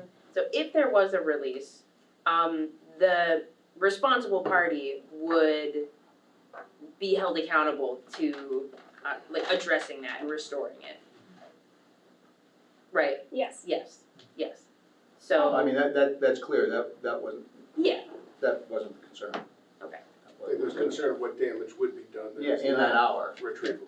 But there's a lot of difference between damage on land, which is a lot easier to clean up, than a release to a major waterway. All right, so I don't think there's any argument there, so, again, I'll entertain a motion with the general conditions and the special conditions as outlined before. Do I have a motion for that? Yes, I will make that motion. Thank you, is there a second? I want to back that up with a second motion. Thank you, sir. I will take the rest of the commissioners vote by roll call. Mike Seeke. Aye. Ken Ridlin. Given my original suggestion that my preference would be to have them replace the existing line, my vote is nay. Okay, One nay. Jim Chambers. Oh, he was not here. Excuse me. Richard Gullick Aye. and Chuck Raymond. Aye. All right. So motion passes 5 yeas, 1 nay, and the order is granted. Thank you. I will follow up with those start dates and the additional information, and thank you very much for your time. thank you. Thank you. Thank you for your time. Here's another example of how we don't have to vote as a mass block. Thank you, Ken, appreciate the input. All right, moving on to our regular meeting, not continued. If I might suggest, Please. just because we do have someone here for a certificate of compliance. Okay. I believe that's the only other thing here besides, are you here for the Yamadori? Yes. Yes, okay. Oh, cool. I would suggest that we move the certificate of compliance up to Okay, the first item on the Can we do regular that? meeting, followed by the bonsai That's item. fine. Because everything So else is this just gonna one- be commission stuff, and and this one. they don't need to be held up. Okay, all right, so we'll rearrange the agenda then. Moving on to a certificate of compliance for 905 Merriam Ave, DEP file number 199-256, 199-533, and 199-536. Sir, please introduce yourself. My name is Anthony Cleaves, I'm with Haley Ward, Thank you. here on behalf of Twin City Realty Trust. Also with me tonight is Paul DiGeronimo, property owner of Twin City Realty Trust. So, sorry, need to throw it at you. Could have just back. I guess that would have been easier. You can't squeeze through there? You're right, well, I don't think I ever could. So, 905 Merriam Ave. So I think typically certificate of compliances are pretty straightforward. I think in this case, I understand there wasn't a real good file in the conservation office, so we had information on all this in our files as we were involved in these order of conditions. So there are actually 3 certificates of compliance. So I gave you a little GIS cover sheet there. This is actually Pizzeria Uno at the Twin City Plaza, which is map 5. I was trying to figure out where on the map you are, okay, thank you. That's why I couldn't find it. Thank you. Yeah, so there are actually 3 open orders associated with this parcel. And so we were asking for 3 certificates of compliance. 2 of them, the first 2 seem like more just administrative, procedural, but I'll go through each of that. I put the plans in order. So are we approving 3 of these things, or 3. 3 individual ones, okay. Yeah, so we submitted as three different certificate of compliance requests, because there are 3 different orders. I think the commissions do a much better job nowadays, like the previous hearing tonight, of not allowing a new order of conditions being issued until a previous order was closed out. Years ago, that wasn't always the case. So the first order of conditions was in 1988. And so that's the first plan I showed you there for reference. It was for a medical building, medical office building. This one. And so again, very easy, that work was never done, obviously, this Pizzeria Uno was there. So that request is pretty simple, order expired, work was never done. And that was DEP number 199-256. And then the next order that was issued by the commission was in October of 1996. That's the second plan, which is just basically the plan just shows grading. So the intent of that order of conditions was to prep the site for future commercial development. Don't know exactly if the work was done or not, but the final order of conditions, which was the creation of Uno's, kind of superseded that because it built on top of that. So no way to really inspect if that grading was done or not. The latest order superseded that. So same thing, expired order, work may not have been done. So that's order 199-533. Okay. So then the most recent order of conditions was issued December 6th of 1996, so still quite some time ago. And that was for the building that we see there today, the Pizzeria Uno and parking lot in and around that. So we inspected the site, compared it to the construction plans. Everything looks very consistent with the plans. The only deviations that we noted were the sidewalk that's along the frontage of Pizzeria Uno's, the main entrance as you walk in. The design plan showed it closer to the building. It was built along the curbing. It really hasn't had any impact to the environment or anything, but again, we're asked to note deviations, so I saw it, so I noted it. So the sidewalk's bigger than, so it's being. So it's just a different location, it's the same size. Oh, it's different just- location, It's okay. just moved a little bit further away from the building. Okay. The other note that I saw was, on the design plans, it noted to have a riprap slope in one of the corners, so the steep slope, a 1-to-1 slope, it's more towards the Hannaford side of so if you're familiar with the area, there's like a detention stormwater basin, wetland area that's depressed between Uno's. That's there, the detention area is there? Yeah, that's there, yeah. And so in one of the corners of that where the outfall of that area is, it was a steep slope. So those design plans called for a riprap slope to stabilize that. And the slopes towards the route too. This is the slope Yeah, into the basin. It's the northern base. It's gonna be, I'll just hold it up for you guys to see. That This one there. little point here, Northern one, okay, yeah. that little corner there. So, taking a walk on the site, the riprap area is larger. So they just kind of over-stabilized that slope, which is probably a good thing, to make sure that slope didn't slide. Now, I say riprap, if you go out there, you're gonna have to look to see it. A lot of growth has come in since I think it was built in 98, so you have the riprap underneath and you have some vegetation growing through, but those are the only only things that really we saw that were anything different. So it seemed pretty consistent, which was what the intent of the build was. Did have a walk out with Nick one day on site. You can talk to any of that if you had any comments there.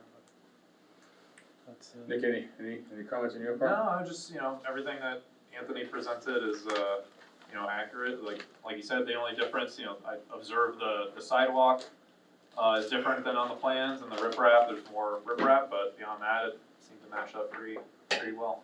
It's a nicely done plaza. Anybody else have any comments, questions, concerns? The commission, no? Anybody in the audience have any questions, comments, concerns about this one? Alrighty. So I would recommend, that we vote the first two, 199-256 and 199-253. I have those right, Anthony? Yeah. 533. 533. 256, 533. Yeah, so I recommend that we vote the first two of those as invalid order of conditions, that the work was never done. Okay. And that the final one, 199-536, that we grant the complete certificate of compliance, that the work was done as laid So out. do we take 3 different votes? Yes. Okay, alright. Then I'll entertain a motion then to declare the, we declare the notice of the NOI invalid? Oh, okay. It's the, we're, The order of conditions? yeah, the order of Okay. conditions, 'cause the Okay. work was never done. So, entertain, gentlemen? No. You all set? And then entertain a motion for the first one, to declare the order conditions for DEP file number 199-256 invalid. I'll make that motion. Thank you. Second? Aye. Thank you. Okay. I'll take the rest of the vote by roll call. Bob Seifert, Aye. Ken Ridlin, Aye. Stephanie Quinlan, Aye. Rich Gullick, Aye. Chuck Raymond. Aye. Alright, so we find that invalid order of conditions, 7-0. So just procedurally, you'll still issue a certificate of compliance? Yes, Okay. but that's the box. That's the check, okay. So you'll still get 3. Perfect, good, thank you. I will then entertain the same motion for DEP file number 199-533. I'll make that motion. Thank you, Richard. Is there a second? I'll make that. Thank you, sir. I'll take the rest of the vote by roll call. Stephanie Quinlan, Aye. Bob Seifert, Aye. Mike Seeke, Aye. Ken Ridlin, Aye. and Chuck Raymond. Aye. Alright. Find that as an invalid order, passes 7-0. And I will then entertain a motion to approve the certificate of compliance, that's what you're looking for, right? Okay, for DEP file number 199-536. Say, we approve the complete certificate of compliance. The motion to approve the complete certificate of compliance for DEP file number 199-536. Thank you, Nick. Is there a motion for that? I'll make that motion. Thank you, Stephanie. Is there a second? I'll second that motion. Thank you. I'll take the rest of the vote by roll call. Gentlemen, can we keep the side conversations? Yes, Jim sir, thank Chambers? Okay. Bob Seifert? Aye. Mike Seeke? Aye. Ken Ridlin? Aye. And Chuck Raymond? Aye. Alright, we find that is a completed certificate of compliance, vote is 7-0, so. That's that. Okay. Thank you very much for your time, and thank you for moving us forward, appreciate that. You're welcome. Thank you. Thank you, guys. Have a good You evening. bet. Thanks for coming. I didn't have gray hair when I was applying for this. Yeah. In 97, and so thank you for the help. Okay, I had hair. You got more than Jay does. Pardon You me? got more than Jay does. I called the other day and I haven't seen us have lunch, but when we saw the dates on this, we were a little shocked, so thank you. Yeah. You bet. Have a good one. No Have a problem, good night. have a good night. All right. So then moving on, under communications, that's what we're doing, right? Yes. Okay, the Yamadori Bonsai Collection Permission. Sir, please step up and introduce yourself. Hi, I'm Scott Buchanan. I live at 146 Old Farm Road, representing myself as a resident of Leominster. I used to be part of the commission, so I'm familiar with stuff, and I've been hiking and love our area. I've taken on a hobby of bonsai over the last few years, And part of that tradition of bonsai is collecting plants in the wild and using those, growing them at home and trying to create interesting bonsai. And through my hikes, I see a lot of interesting trees and a lot of healthy groves, and think we could harvest that sustainably with permission of the commission in your open land. And was thinking and asking your permission to do so that I can do so legally and sustainably, and not, and if I get questioned by people, be able to say, yes, I have permission, I'm doing this under the authority of the Wetland Commission, and be able to do this and I'm asking for permission rather than forgiveness. We appreciate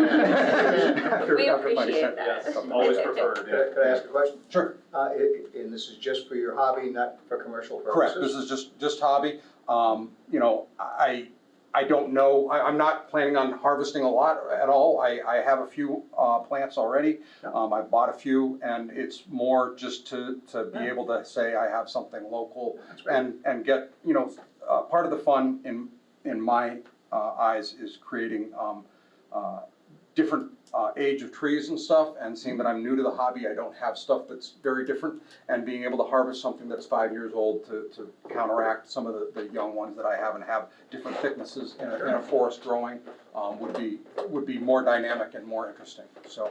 And you won't be harvesting lady slippers, right? No. Okay. No. How the bonsai ladies. Along those lines, are there any particular species that you're interested in? The two forest groves that I've sort of always or been thinking about lately, I've always liked white birch and that sort of look through all seasons, and I'd like to look for some white birch. And also, I love hiking on the Manusnak Trail on the peak up north of Granite Street. And there's just a look to those oak trees that are up there that's a little different than hiking through other parts of the forest. So I have an idea of recreating that look in bonsai. Okay. And I have no problem with that. I would encourage you to stay out of the wetland resource areas. Yeah.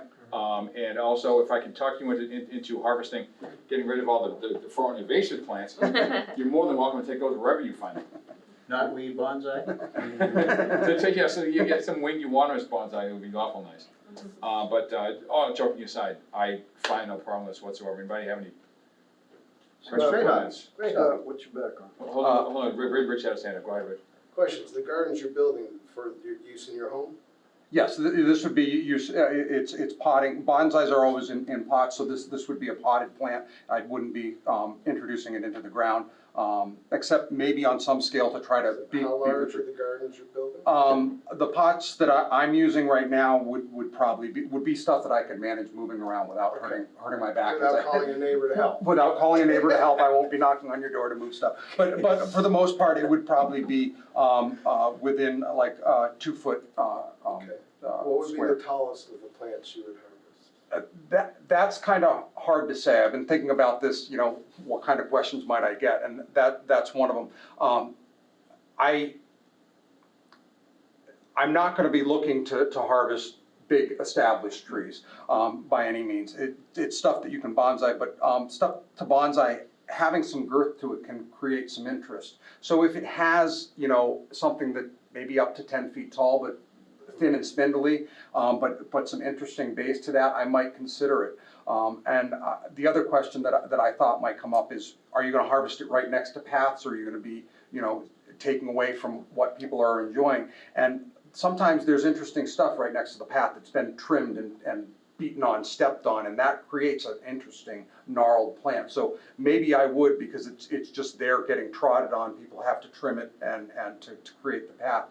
But also, if it's something that's really interesting that creates a showpiece that I think people are going to enjoy that as they walk already as a piece, I'm not going to touch that. I'm not here to take away from people's enjoyment of nature. I would, if everybody's, or most people have probably seen the Karate Kid, where he harvests that one bonsai that was a special thing. I'm not taking away those pieces. I want to leave that there, but if it's gnarled and like, somebody's just stepping on it, that I might go after. So I don't know what to say about the height, but it would be more about the character of the tree. And you would be carrying it manually anyways, Yes. hiding it out? Yes, Okay. no chainsaws, I don't plan on using it, it would be all hand tools.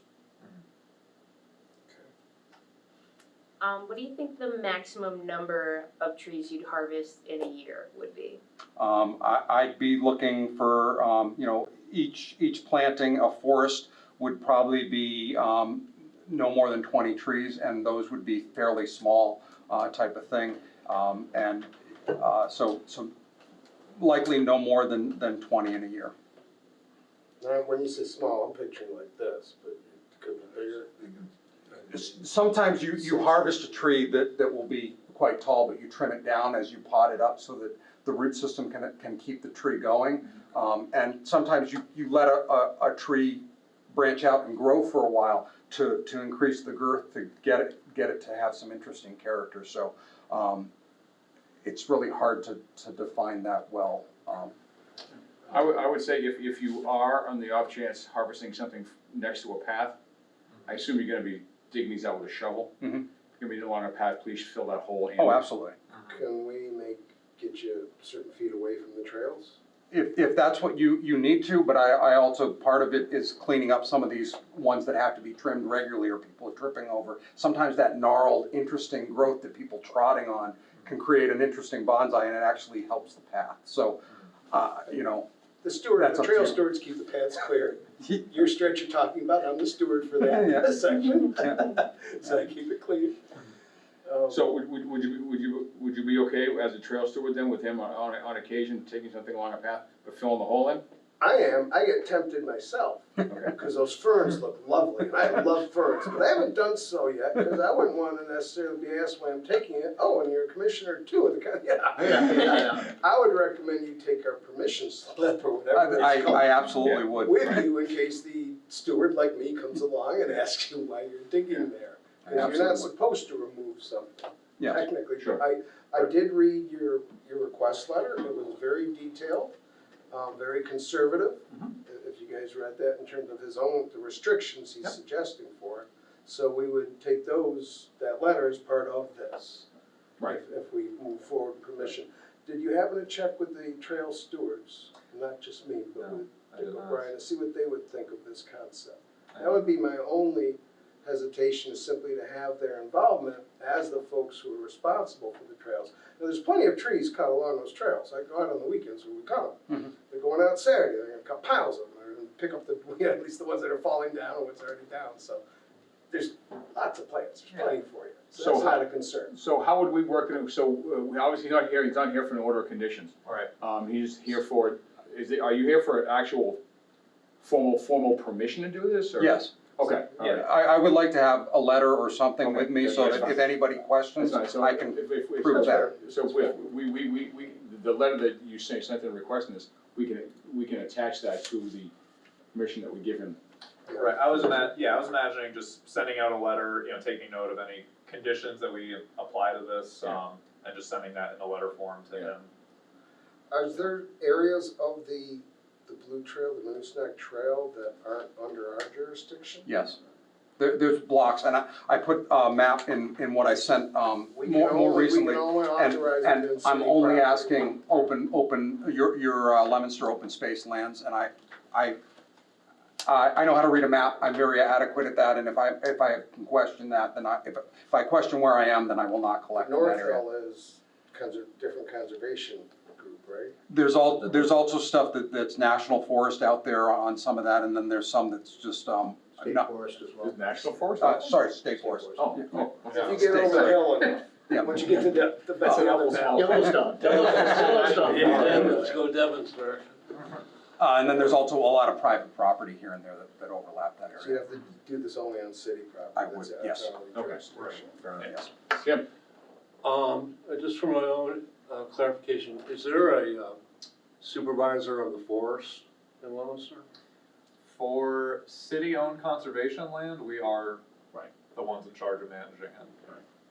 Then there's There's state a forest, fire that's a state. Chief who Well, I was just reading a law that municipalities are supposed to have a state, lead forester or something, and we looked it up. Supposed to have a Harvard- Actually, It was the city forester is, I believe the city forester is, Mark Piermarini. Mark Marini, yeah, yeah.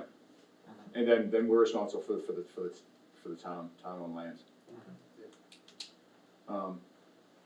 Okay, anybody else have any questions, Fascinating comments? hobby, good hobby. Bob? I think most of my questions have already been answered, I just want to, thank you for coming Yeah. forthright.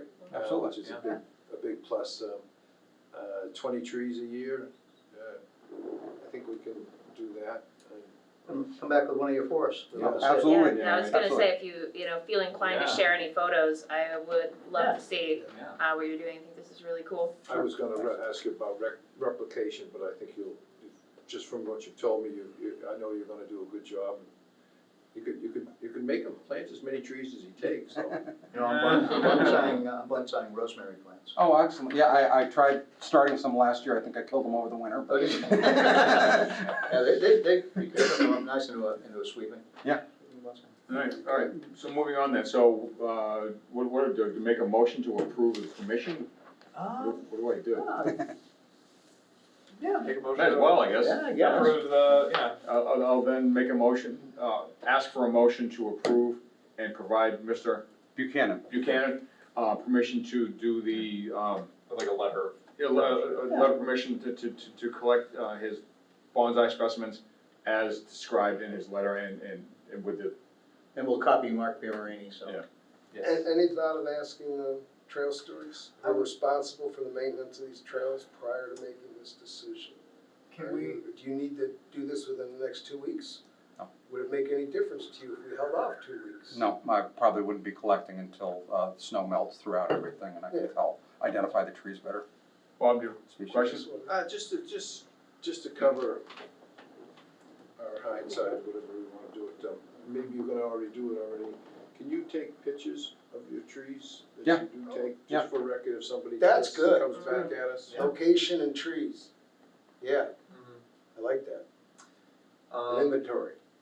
Yeah. All right, so then, are we then gonna continue this for 2 weeks? Is that the? I'm trying to be politically Just sensitive to run it by the to trail the Trail stewards? Steward organization and have their input. Who would he do that? Would Nick do that? Nick would do that. So, He would yeah, have Neil Wynn. I'll reach out to Neil,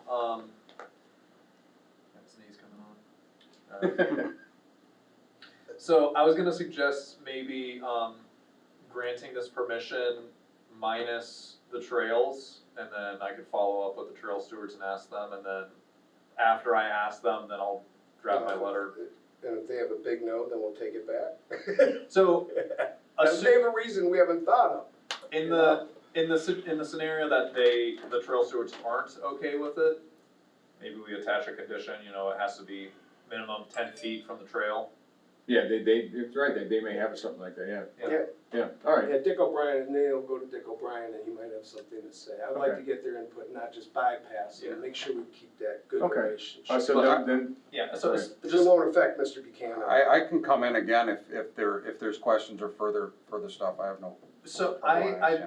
I don't think that's necessary. I get that you don't have a problem with it, but I don't wanna have to make you come in Yeah. any more than you need to. That's all right. It could be another long one. Yeah, so, I mean, everyone here is pretty okay with it. I would just say, you know, we can hold our vote, and then I'll check up with the trail stewards before I issue that letter. And depending on what they say, it could be anywhere, or it could be, you know, anywhere except for within 10 feet of the trail. And Nick could let you know before the next meeting if they say something, whether it's interesting enough to get you to come back. But you would not need to come back, we Yeah. could take the Sure. vote without you here. So if they, so if stewards come back and say, we'd like them to do this and this, Nick runs that by you, and if you're fine with it, then he can just give it the letter, Okay. information, you don't have to come back to, you don't have to come back to us again. For the So is that photo okay? documentation, do you want me to provide that to you guys as a backup, or just keep it for myself and have it if I'm sorry, asked? provide what the, Photo The document, photos. photo Just documentation, Just email it to Yeah. me. okay. That's fine. Once you get a pile of them, or a group, or each year, is there a time period on this? Is it approved for 5 years, 1 year? it probably wouldn't be a bad idea. Yeah. Versus perpetuity, Right. handed down to That's, your I- heirs. Five years okay with you? Sure. Up Yeah. to 20 trees a year for 5 years. Okay. Okay, you got numbers. Sure. And so that'll expire March of 2028. Yeah. Perfect. That works. Or April, but anyway. April, yeah. Anyway. So yeah, we can hold the vote. So- I don't know if we did that formally yet. No, we haven't yet, so, Okay. so the motion would be to approve this, based on the information presented so far, contingent upon running it by the trail steward and any conditions they might have. I was thinking we weren't gonna vote if we were waiting to check with them. I think we should check before we You vote. wanna do that? Yes. All right. I think that's All right, so the we'll check proper this- way to communicate so with our fellow. Barring any unforeseen complications from the trail stewards, Nick will just run those by you and you can do it that way. Okay, Sound good? Yes. yeah, All absolutely. right, good. Perfect. All right. Thank you very much. Thanks for coming in, Scott. Yeah, no problem. Good luck. Thanks, Scott. Yeah, appreciate your Good to see you answer. again. Yeah. And again, if you want to bonsai some invasive species, have at it. Get out of there. And all the poison ivy. Correct. No, thank you. Correct. We can get one of us make a lovely Take your bonsai. chicks with you too.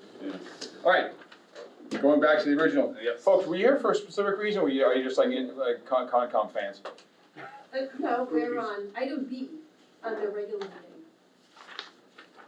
Oh, the And the Woodfield. open- Oh, Patel, oh, Okay, okay, yes. all right. All right, we'll do that one first then, or next. Well, I'll just, I could just talk about Either. vernal pools real Okay, quick. all It's right, just- all right. I was just gonna mention it, you know, I've been doing vernal pool certification surveys, starting about a week ago around town. The state keeps a list of certified vernal pools, you have to fill out a form and verify, you know, presence of certain species. So I've been doing that. If anyone's interested, you know, they're more than welcome to come along with me on one of those, you know, just let me know and I'll arrange to do it at a time that we can agree on. Yeah, it's been pretty cool. Visited about 6 separate pools, and I've got enough information to certify like 3 of them. Oh, that's great. Already, that have been certified already, That's so awesome. that'll be, keep on going. That's a little Cool. project I'm working on, yeah. And just along those lines, I attended was it this past Sunday or the Sunday before? Sunday before. Sunday before, yeah. Nick's, Yes. vernal pool walk out at the Lincoln Conservation Land, Audubon land. Unfortunately, we had just recently snowed, so we had a bunch of snow, it was kind of frozen, not your typical vernal pool walk. So a lot of it was frozen, but it was really interesting, we had, about a dozen or so people? Yeah. And, no, it was good, including some kids, Yeah, it was very good, enjoyed it, Super. it was fun. All right, moving on, Boutel Conservation Area Maintenance Discussion. Are they the presenters, what's? No, I No, think we you're don't just do curious. Just curious, okay, Yeah. okay. So I stuck this on there because of a conversation I had with Mike. We've been talking a couple of weeks, couple of months now about the old well that is on site there, and that needs to get filled. And again, this is a old dug well. Old dug Yes. well, Okay. Old it's farm. about like 6 feet deep, something like that. It's only 6 feet deep? But it's enough to hurt somebody. Yeah. Oh, no. Enough to swallow a Can't little. have been a very good well, like 6 feet deep, that's what I'm saying. It's Anyway, like go ahead. 5, 6 feet deep until you get to the water and then a little bit Oh, more. I see what but- you mean. Yeah. Okay, I thought you meant the bottom of it was 6 feet. Anyway, sorry, go ahead. It's not too much deeper than that, but, yeah, so just opening that up to discussion, if there's any particulars that anyone has, that they'd like to insert into that process, you know, just cause again, this is on conservation land, so it's our, purview to manage it and make decisions about it, so I just wanted to open this discussion up to everybody so that we can go about filling it the right way. I don't know if we talked about, you know, using gravel, soil, just the boulders that are on site, a combination. Now, obviously, something inert, I'm not sure what the fall process for, you know, standard SOPs for filling something in, something like this. Well, Use the bentonite mud. Well, I had several, you know, cause I'm in a butter up there, so I had several, wells on my property on the Hill Street side. And fire department came over, so I went down, saw the chief, and said, you know, what do you want me to do? And he got together with DPW, and he says, you know, you got local rock, what came out of there was local rock, put local rock back in there. And it's fine, Yeah. fill it up, just so somebody doesn't fall in, and the animal doesn't fall in, nobody gets hurt. And if we wanna throw some soft material, some graded base, or some gravel over it, just cover it up and let nature take over. Yeah, I'd be inclined to just, you said that there's a little rock wall around it, right? Yeah, like Maybe I the, just the wall Dump, holding it out. dump those rocks in it, cover with some kind of native gravel. topsoil, something just to fill it in. So you try to do it so it doesn't settle too much. Correct, right. And then just go Try to back. But pack yeah, it in there. Go back. It's not a contamination issue, it's simply a No. safety issue. So Correct. that Right, This yeah. should be done soon. It was a while Exactly. ago we were out there and Yes. we looked at it. What is, Several months ago now. Yes, and that's my own fault. I've been putting it off, trying to look into, proper filling technique, but yeah, that was. what is the top of the well? There's no top of the well? It's a hole. Yeah. So it's just a hole, there's no, Yeah. There's like a Yeah. piece of plyboard or something that's. all right, I just thought I maybe put it it- was yeah. brick or block or something, you just push that into it. Well, Just there's stone. stones around there. It's just a stone. There's enough local stuff Yeah. up there. It's just- I imagine we could like deconstruct the wall a little bit, fill it in, and then bring in whatever else or But throwing there's so much blocks stuff that, around, the walls think you kinda, need to. it's not bad looking, just anything that. What's around, what is, the edge of the Do you have any hole itself, objections is to it that? just dirt? Is it just soil, is it Go. lined with It's rock? just Well, I have a question about it, but. Okay, soil and, who's gonna do that? well, I don't wanna, yeah, well, so. I'll go over you, yeah. Steve, 178 Hill. I know that, and there is some water that spills over out of that during this time of year. Mhm. So I don't know if you pack that, what's gonna happen to that water that used to come out of it. That's why I'm thinking if you use like a heavy gravel or something, that at least lets the water come up and spill out, and it kind of flows down past the parking area. Well, Well, what I we would were thinking is the imagine, larger rocks would allow more water to come out of it than packed gravel. Right. Packed Right, gravel can. Right, yeah, big rocks would Yeah, allow the water the to stone do that's what on the it's walls always- up there or something. what it's always done. well, if we filled it with native soil, it would just be like the whole, the well was never there in the first place. Basically. cause you just Just like all the rest of the dirt. Yeah, it'd just be dirt, Yeah. yeah. Well, the well's But you're been there talking about forever, stuff it's, that keeps bubbling out of the Yeah. ground? where is that water gonna go if it's backing? Percolate. Further down soil. through the ground. Is this well The on path a of steep least slope, it's just resistance is where it fairly, will go. I don't see that a little bit of, well, Yeah, we for wanna all make I know, out. the water may break out around that, cause it does come out all over the place up there, so it's just something. Sure, absolutely. I'm sorry, I'm just trying to imagine in my head, if the water comes out of the hole, where's it go? What's it gonna impact besides the plants and trees and soil around it? Well, I think he's saying that if it was like plugged with bentonite or with Right. really fine material, Oh, that oh, somewhere oh. else might be the newer Correct. path of least resistance. Oh, I see, yeah, no, we're not looking at stone dust or, Yeah. No. this that's just be why- like a native type of topsoil gravel type of I product. like the idea of like, the Yeah. baseball Yeah. sized rocks or So it can riprap. still breathe. Yeah. Yeah, we just make sure that they're packed. Absolutely. We don't want it settling and then creating another hazard, so, okay. Dave Erickson has plenty of that stuff on his property. I just So- had a question, by Yes. filling this well in, it doesn't affect our well? No, It should not. No. it should positively affect it, it'll if- slow it down. I don't and know walk. where ours comes from, I just know they're, Where is your well? Top of the driveway. top of You've- the driveway, so You've, you guys are but here you've and got a us- drilled well, it's probably a couple 100 feet deep, right? Yeah, so, yeah. No, You're the ones right next to the entrance there, on that side of the road? to the left. If you look You know, at the entrance. You're in a total different part of the aquifer than this little tiny dug well is, so Right, you know what well, we just, whatever we see, the Yeah, name that's on there, good. we show. Oh, glad you Absolutely, came. I think we've seen you here before, so. That's our name. Many times. We love having You're the coming fans. back. sorry we So- keep putting the Hill Street thing on here, making you come back, but. Alright. So what do you need from us? Well, Bob had a question. Oh, sorry, Bob. Yeah, well, I was just wondering if it's coming out of the top of the well, that means the water table's pretty tall, pretty high. Oh, it's high. Yeah. Oh, this time of year, It's yeah. at the bottom of the hill. There's a farm pond up. Doesn't come out of the well. Okay. There's a farm pond, that It comes out of the old ground. Leominster dairy, so there's a Oh, big farm okay. pond up there, and this stream's coming down through, there's springs all over that So hill. it's gonna come up no matter what. Well, I Right. would suggest a varied shapes, a heavy Yeah, with long heavy hairs. shapes, Yeah, it's pretty fine. Variety of shapes. Angular. And I think you mentioned who was gonna be doing the work? You started to ask that? Yeah. Yeah, so, Mike, you I'm would offered. volunteer? I'll go over there with a tractor, I'll do it. You can ask DPW first, if you want. Ask DPW. That would be, I would think. Yeah, ask Mark, I mean, I'm sure he's got plenty of other things to do, and what you don't want is for them to come up with a load of gravel and dump it in there, because that's the easy thing for them to do, Right. and then that creates a problem. We've got plenty of rock up there, just ask him, if he wants me to pop over with my little tractor, I'll do it. Okay. Question? Yes. I highly recommend you wait until the ground dries. Oh, I'm definitely, yeah, oh, yeah. You don't need. No, I'm up on the farm, I'm up on the farm, that farm road back there, so I back up on it. Tractor in that, Oh, yeah, it's mucky. takes the shoes off. It's mucky. Alrighty, good. So, Yes, is that it with that?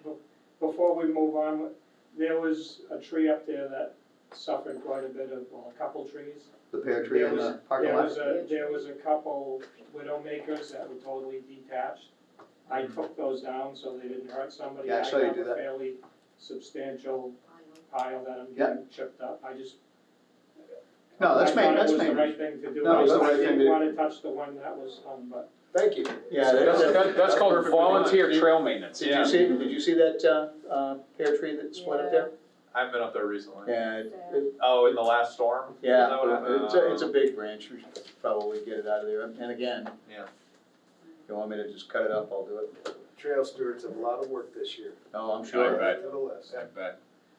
Any other comments, questions? No. No, okay. We'll be, and we also were gonna talk about the, Yeah, we're gonna talk. while we're on that, we're just talking about the meadow Yeah, up there. I don't know yeah, if you- you should sit for this. Yeah, so we had mentioned back, last fall, that Is that one of the things, that's it's under this is on hotel, hotel, okay. yeah, cause it's just, we had those two items, so that's why, just general maintenance discussion. But Mike had asked me about the possibility of spreading some native wildflower seed mix up there. I'm hesitant to just go up there and just spread seed without doing any other work, because I just don't want to, like, waste anyone's time, basically. Mhm. So, just opening this up for discussion as well, we don't have to come to a final decision on this. Just something to start making you think about it, if you have any suggestions right now. There's a lot of like woody vines and stuff growing all throughout that meadow. I'm concerned about that, maybe, I was thinking of a possibility of like organizing some kind of volunteer day to maybe like get the community involved and like, say like, hey, we're gonna come up to this meadow and like clear weeds or do this, just to do like hand pulling and possibly some, like direct, paint on like pesticide application depending on like what's getting removed and what needs to be done up there. But yeah, just if anyone has any question or any ideas right now for the best way of doing that, if not, then, take this and do some research and come back, but. Routed it through the trail stewards, that would fall under their responsibility, I believe. Especially since they developed this area by and Okay. large. Okay. And They if did? they're gonna be a community. They did? Along with your help. 25 years ago, yeah. Yeah, but, yes, I would think that would make sense, and, cause if you're gonna do I mean, the only thing with that is conservation area slash getting it. trails area to clean up, you gotta get them involved. And we'd love your input, I'd love your input. So, I would like a pollinator garden up there. I mean, there were some beautiful milkweed, we were getting some monarch butterflies, all that stuff got clear cut. Ridiculous, so clear cut it. And I personally would like to scarify it with just a little hay rake, get some of the woody stuff up. I think if we cast, 20 pounds of wildflower seeds up there, and you say how you feel about this. And the wildflower seeds are gonna attract butterflies and bees. We can create some bee houses and, make it an interesting, spot for kids to come. Tunneling bees and that stuff. I think it would, and they've done a lot of that at Sherland Farm, bat houses and bee houses, and make it an interesting science project, if you will. Maybe some of the kids at the high school would like to do some of that stuff. But just don't let it just go to waste, Yeah. Do you folks have any input on the topic?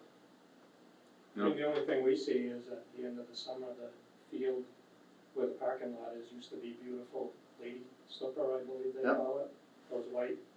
No, those are Queen Anne's. Queen Anne lace, Yeah, yeah. It was really awesome. Yeah. I don't know, now it always keeps getting mowed and it goes away. Who mows it? City.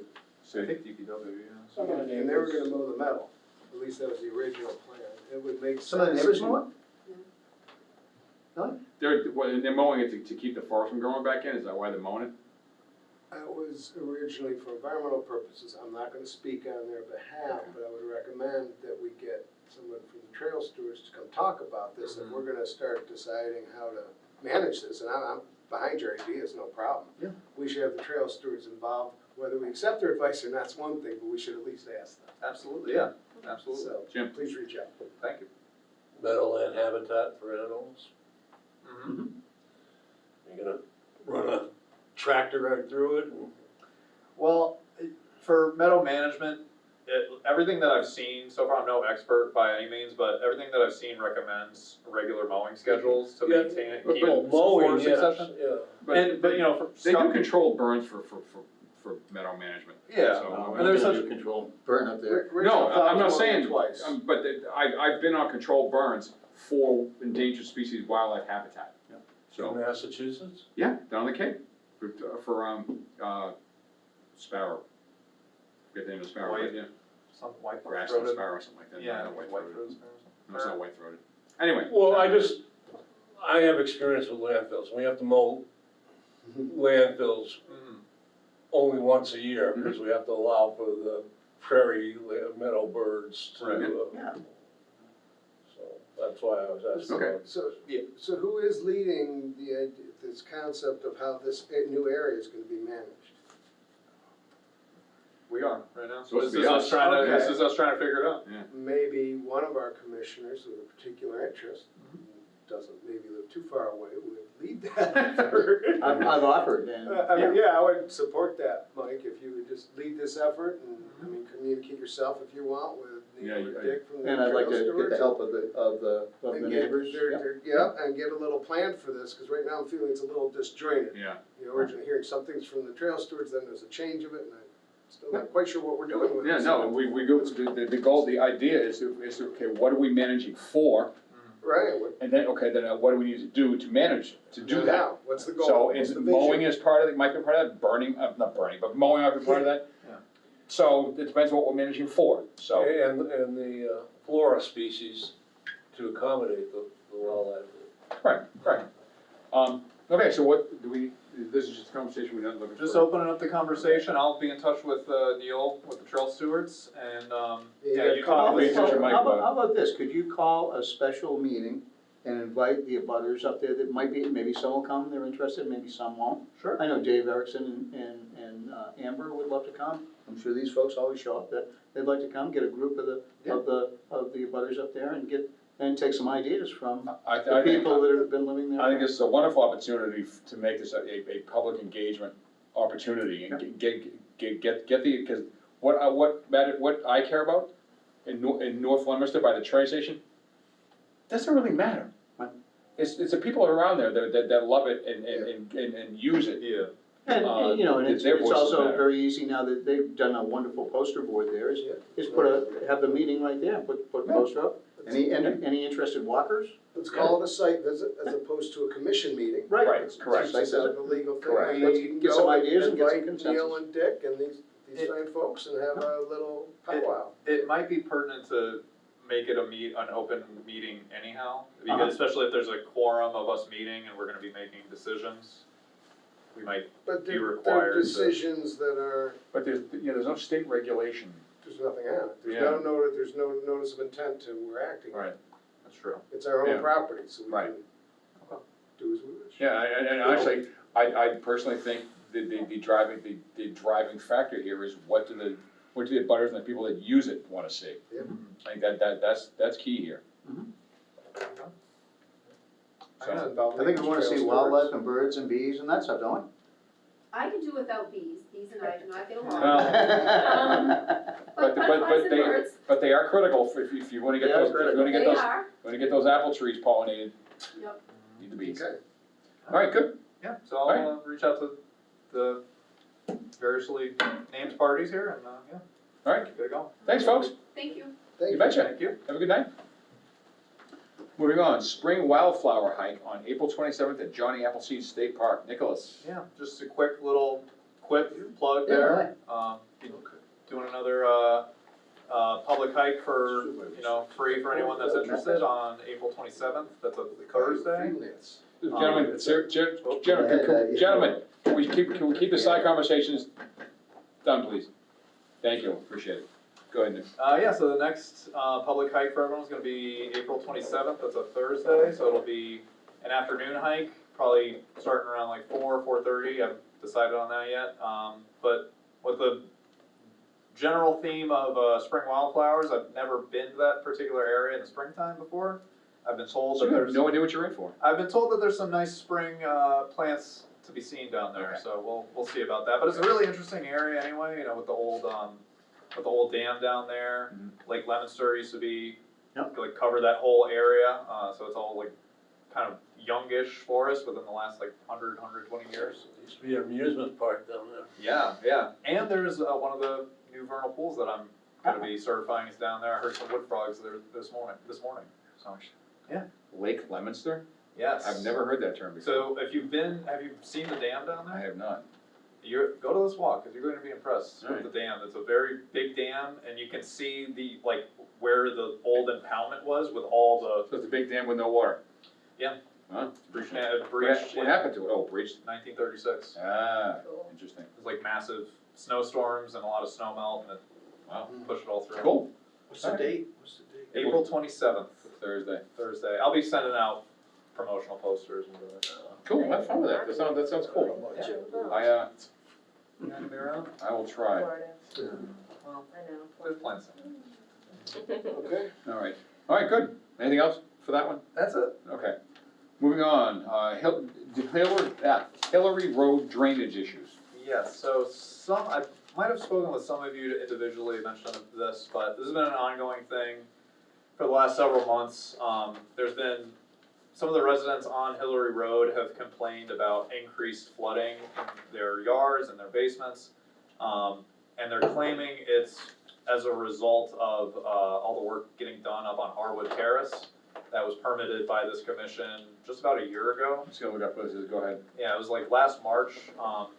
For the people that were here, you might recall, is at the end of the cul-de-sac, really long driveway with like cliffs on the one side and a steep hill on the other side. The house is set way back amongst a bunch of ledge outcroppings out there. And the work has been underway out there for a while. The driveway's been installed. The foundation is not in place. The basement is dug, but the foundation's not in yet. But obviously everything, all the trees have been cleared, all that. So it's an active construction site, and basically the people on Hillary Road are claiming that it's increased their flooding problems. However, I've heard from multiple other people in the city, in City Hall, outside of City Hall, that there's been major flooding issues in that along that area of West Street and in that neighborhood generally for decades.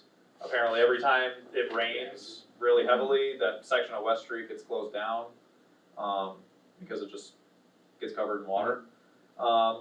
So I've been doing some investigative work with this. I've been talking with some of the city councilors. I went out on March 17th to do a site visit with Chris Anderson, who's the engineer from Hannigan, who did the site plans for the Harwood Terrace job, along with the actual homeowner. Again, that site visit was on March 17th, so there was still like a foot of snow on the ground, but we had to walk around, talked about some of the areas of concern up there. There's a gully that starts right around their edge of work and empties out into the yard of the particular property that's complaining about the increased flooding.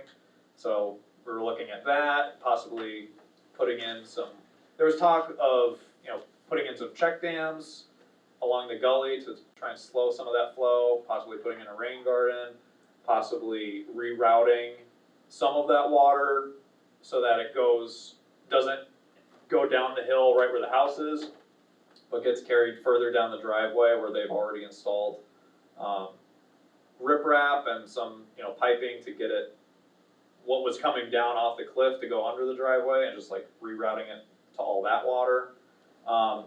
There's no definitive plans with this yet. This is just me bringing everyone up to speed, making everyone aware of it.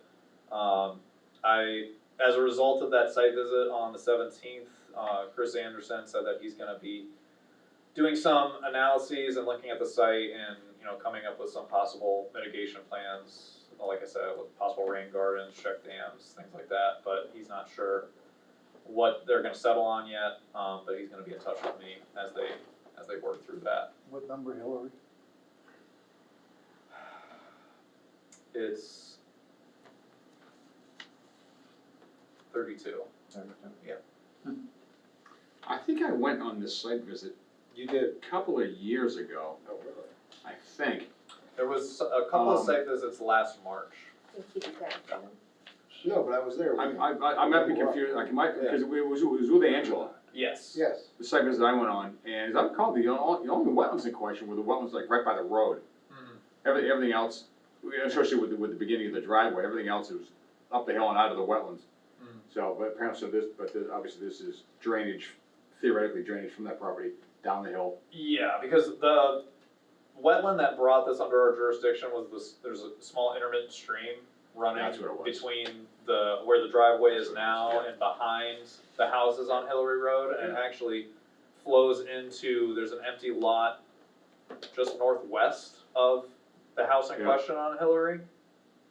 But again, that gully that wasn't delineated, cause it's not strictly wetland, but it's Right. clearly, a drainage, like ditch off of the cliff. That gully is emptying out into their, yard, at 32 Hillary, so, and just the fact that this is like stormwater related. And that gully kind of pulled- wasn't there before? No, the gully was there. Yeah. It's a natural, yeah. Yeah. So is this something that might end up coming back in front of us because of this? I don't, so the work has already been permitted for Harwood Terrace. Like, they are good as far as conservation goes, this has just been, Okay. people in the city have asked me to take a look at this. Okay. I've been working on this, just letting everyone else know Okay, that this has been going on, if Good anyone luck with gets asked about it, okay. Is there, with this, I'll call it a sluice way, is at the bottom of the hill? Yep. Is there something that's preventing that flow of water that's backing it up now that wasn't there before? There was tons of water coming off that hill, Right. and what were they gonna put in, like 5 crossings, I think, or three Like 3 crossings. three yeah. crossings? Yeah, But that's the same amount of water coming off that same hill. and that's Mhm. exactly what I was hearing from the engineer and the homeowner, I'm sympathetic to that. I don't know, and I am agnostic as to whether or not there are increased, flooding issues here. But No, I'm just wondering if in that sluice way, trees came down, something started to block it that would not allow it to keep going downhill, and it's collecting behind the other houses for some reason. not as far as I've seen, I was thinking more along the lines of, with all the clearing and compacting the ground with machinery and that could have contributed to increased peak runoff. But again, I don't know for certain that that's the case. Alright. And they had mentioned on the site visit, like you had said, the point about all the water coming off the mountain anyway, is an immense unbelievable. amount of water, and Yeah. any change that they're responsible for would be minuscule, but they're still willing, to cooperate and to Oh, that's nice. mitigate whatever they are responsible for. Is their cellar hole filling up? Yes, It is.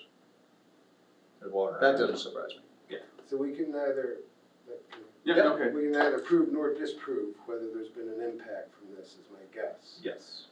I agree with Mike, he was also on that sidewalk, that it's just a soaked area. Nonetheless, something done for the construction, I haven't been back since, they started construction, could have changed either the peak or the direction Right. of that same massive amount of water flow, Exactly. and somehow redirected it more toward that basement.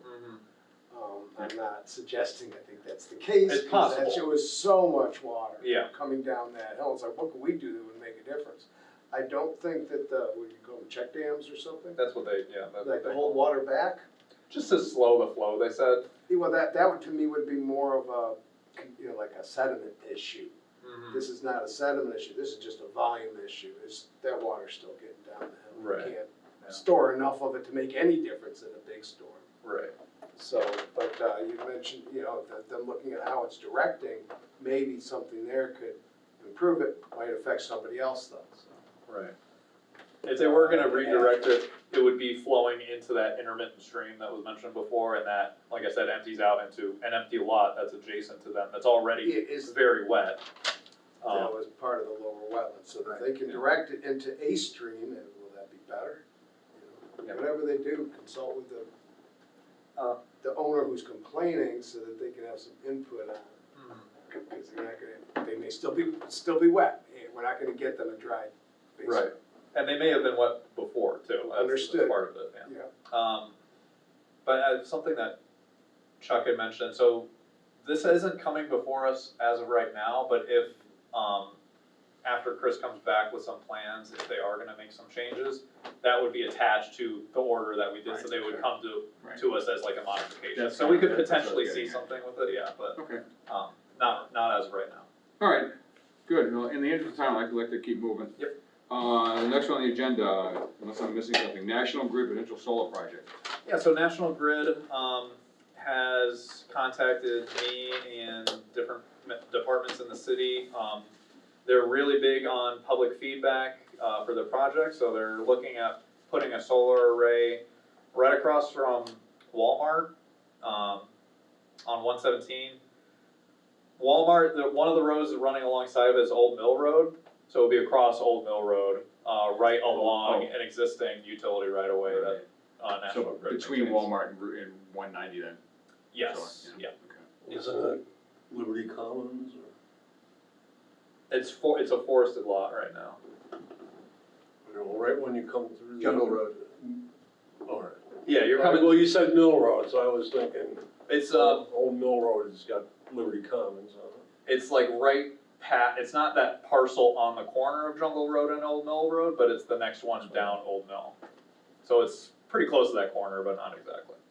So yeah, they're just looking for a lot of public, input. I'm just putting that out to the commission. If you had any, anything you'd like to see out of that project, there's a lot of different options. There's, different community benefits. I could forward you some of the information that they sent me, but just kind of announcing that this is going on. Why is this in front of us? Why do we care? Just because I told them that I would let you know. If Oh, they're alright. real, like I said, they're real big on Okay. public, input, so they want. There were no wetland issues, it's not city land. There is a wetland on site, Oh, so is they there? they haven't Oh, all right. they haven't filed an NOI for it yet. They will have to, Yeah. potentially. They could also configure the solar array so that it's not gonna impact the wetlands at all, Yeah. and they might not come before us, but Okay. it's just FYI. announcing. Okay, all right. All right, good, moving on, 689 Wachusett Street, Coop update. No update. No update? I have not heard from them. I called the contractor today, admittedly on short notice, but I haven't heard back from him. There were some personal issues that I'd rather not make part of the public record that are very understandable. I can fill in anyone afterward, but there were some personal things that came up that added to some delays, so I wasn't surprised to not hear back from them, but I will be contacting them again before the next meeting. Okay. All right. 43 Stagecoach Road update. Yeah, so they are the ones just up past Prospect Park. They had come before me and said that they were working on building houses up there, but they were wondering about the wetland in the back. I told them where they could work without an NOI and where they would have to file an NOI with us. I had visited a couple weeks ago and they did a lot of the work way up to the wetland flagging that they had it delineated, and so there is flagging out there, but a lot of the grading and the soil's been pushed like right up to the edge of it. So I told them it was Beyond where you said they could work. yes, and so I told them that they're working. There was a foundation in for a house that was outside of the buffer. I advised them that they could continue working on that, cease all work within the buffer, and then once the ground, because this was about 2 weeks ago, once the ground was not frozen anymore, to pull some of that back and install some erosion controls, because they don't even have erosion controls. And to also follow up with an NOI filing, which they said that they're gonna be working with, I think it was Hannigan, or no, it was McCarty. They said they were in touch with McCarty, to get an NOI filed, so I reached out to them today. They said that they're gonna be getting the erosion controls in, within the next week. but I didn't get any update on the NOI filing. Is this the homeowner, or is this some kind of contractor or developer? It's the property owner. It is, okay. He's built, there was an old farmhouse there that was like a hoarding situation, they tore that down, and they're rebuilding 2 houses on the lot. Yeah. All right, we look forward to seeing that one come in front of us then. Yep. All right, Leominster Land Trust parcel acquisition. So there, as you might be familiar, the Leominster Land Trust is now defunct. It hasn't been in operation for the last couple of years, but I've been in touch with Peter Bavenzi, who is managing all of the formerly Leominster Land Trust land. And one of the parcels, I believe it was like a 4 or 5 acre parcel, down by Baber's Fields, down in the same area that we'll be having the Wildflower Walk. There's this parcel that is partially in that, on the parking lot for that building, partially in the wooded lot, but it could serve as an entryway into that larger area. So I started to talk with them about getting that switched over to the city so that we can, put up some signage and improve it and make it more of a, an actual accessible, like labeled park that people can go to rather than just like a series of trails that you wouldn't really know about unless you kind of walked back in there. What did you say, 5 acres? 5 acres, somewhere like that, Okay. yeah. But they're all good with that. They're ready to begin the switch over to the city, so. Okay. The city will be getting that for free, so. Nice. Really, not even $1? Yeah. Free? Yeah. Sure. They got no use for it. All righty. Good. All right, moving on, meeting minutes, February 28th. Boy, the new guy does a great job on those minutes. I would like to comment on them. They're what I call happy minutes. And what do you mean by happy minutes? They're the kind that make me happy. Super. Which means well-written, Yep. concise enough, not too Exactly. long, accurate, Yep. called us by name, Yep. Okay. Absolutely, I I was agree. spot all the way through, and I only saw the 28th, I didn't see Yeah, the me too. 14th. Yeah, I put that on there in case I was able to get it on in time. Yes. Yeah, I kinda we'll cross that one out, but I Yes. was very, again, happy with the minutes. I would change one word. Near the end of it, it mentions the bylaw. Heading has ordinance, and then it mentions city bylaw, it should be city ordinance. Just that one word. But Wow, what a other than correction. that, they look good to me. Get some white out, get some white out, did it? Alright, All right, good. so, can we vote, we'll vote to accept those minutes? Any other comments? Just for, no, I already commented on them myself. So just for the 28th, right? Yep. Okay, so make a motion to approve. I would like to make a motion to approve the minutes that were prepared for the meeting on February 28, 2023. Thank you, Rich, is there a second? With that one word Oh, change yeah. that I just mentioned. Got it. And I would like to second that motion. Okay, we'll take the rest of the commission's vote by roll call. Jim Chambers. Stephanie Quinlan. Bob Seekert. Aye. And, Ken Ridley. Yes. And Chuck Rand. Aye. Alright, minutes accepted. Good, thank you, nice job on those, Nick. And I will start accelerating the rate that we get those in. Good. So we can catch up. All right, nothing under enforcement, nothing under emergency certifications, nothing under budget. Wetland ordinance, open discussion, probably no progress on that. I got nothing, if no one else does. I had nothing either. All right, Commissioner News, anybody have anything? Just that, just share with everybody else, I gave to Nick this Yeah. card that I received on recycling. The city sent out, suggesting that we send out something similar, so that everyone gets a notice saying, hey, you can't go and do anything in your property if it's that close to the river or the stream. Maybe not quite that harsh, but I appreciate the Not, sentiment. and if it's something like that, okay, I exaggerated that, You sorry. can't alter the area. Yeah. That's the wording. Yeah, whatever the in rules, Acts. whatever the rules are, and, Yeah. come to us and life will be easy. All right, super. All right, moving on, next meeting will be April 11th. Just to make sure everybody knows, I will not be here for the next 2 meetings, I'll be on vacation. Rich will be taking over for me, so thank you, Rich. And you'll be available for both of the meetings, right? Yes, sir. Okay, perfect. All right, so the next meeting is April 11th, filing deadline was last Friday, March 24th at noon. And with that, I'll accept a motion to adjourn. Motion made. Thank you, second. Second. Thank you, Bob. Okay. And I'll take the rest of the vote by roll call. Jim Chambers. Aye. Mike Seeking, Aye. Ken Ridlin, Aye. Rich Gullet, Aye. and Chuck Raymond. Indubitably aye. All right, Thanks all. thanks, everybody.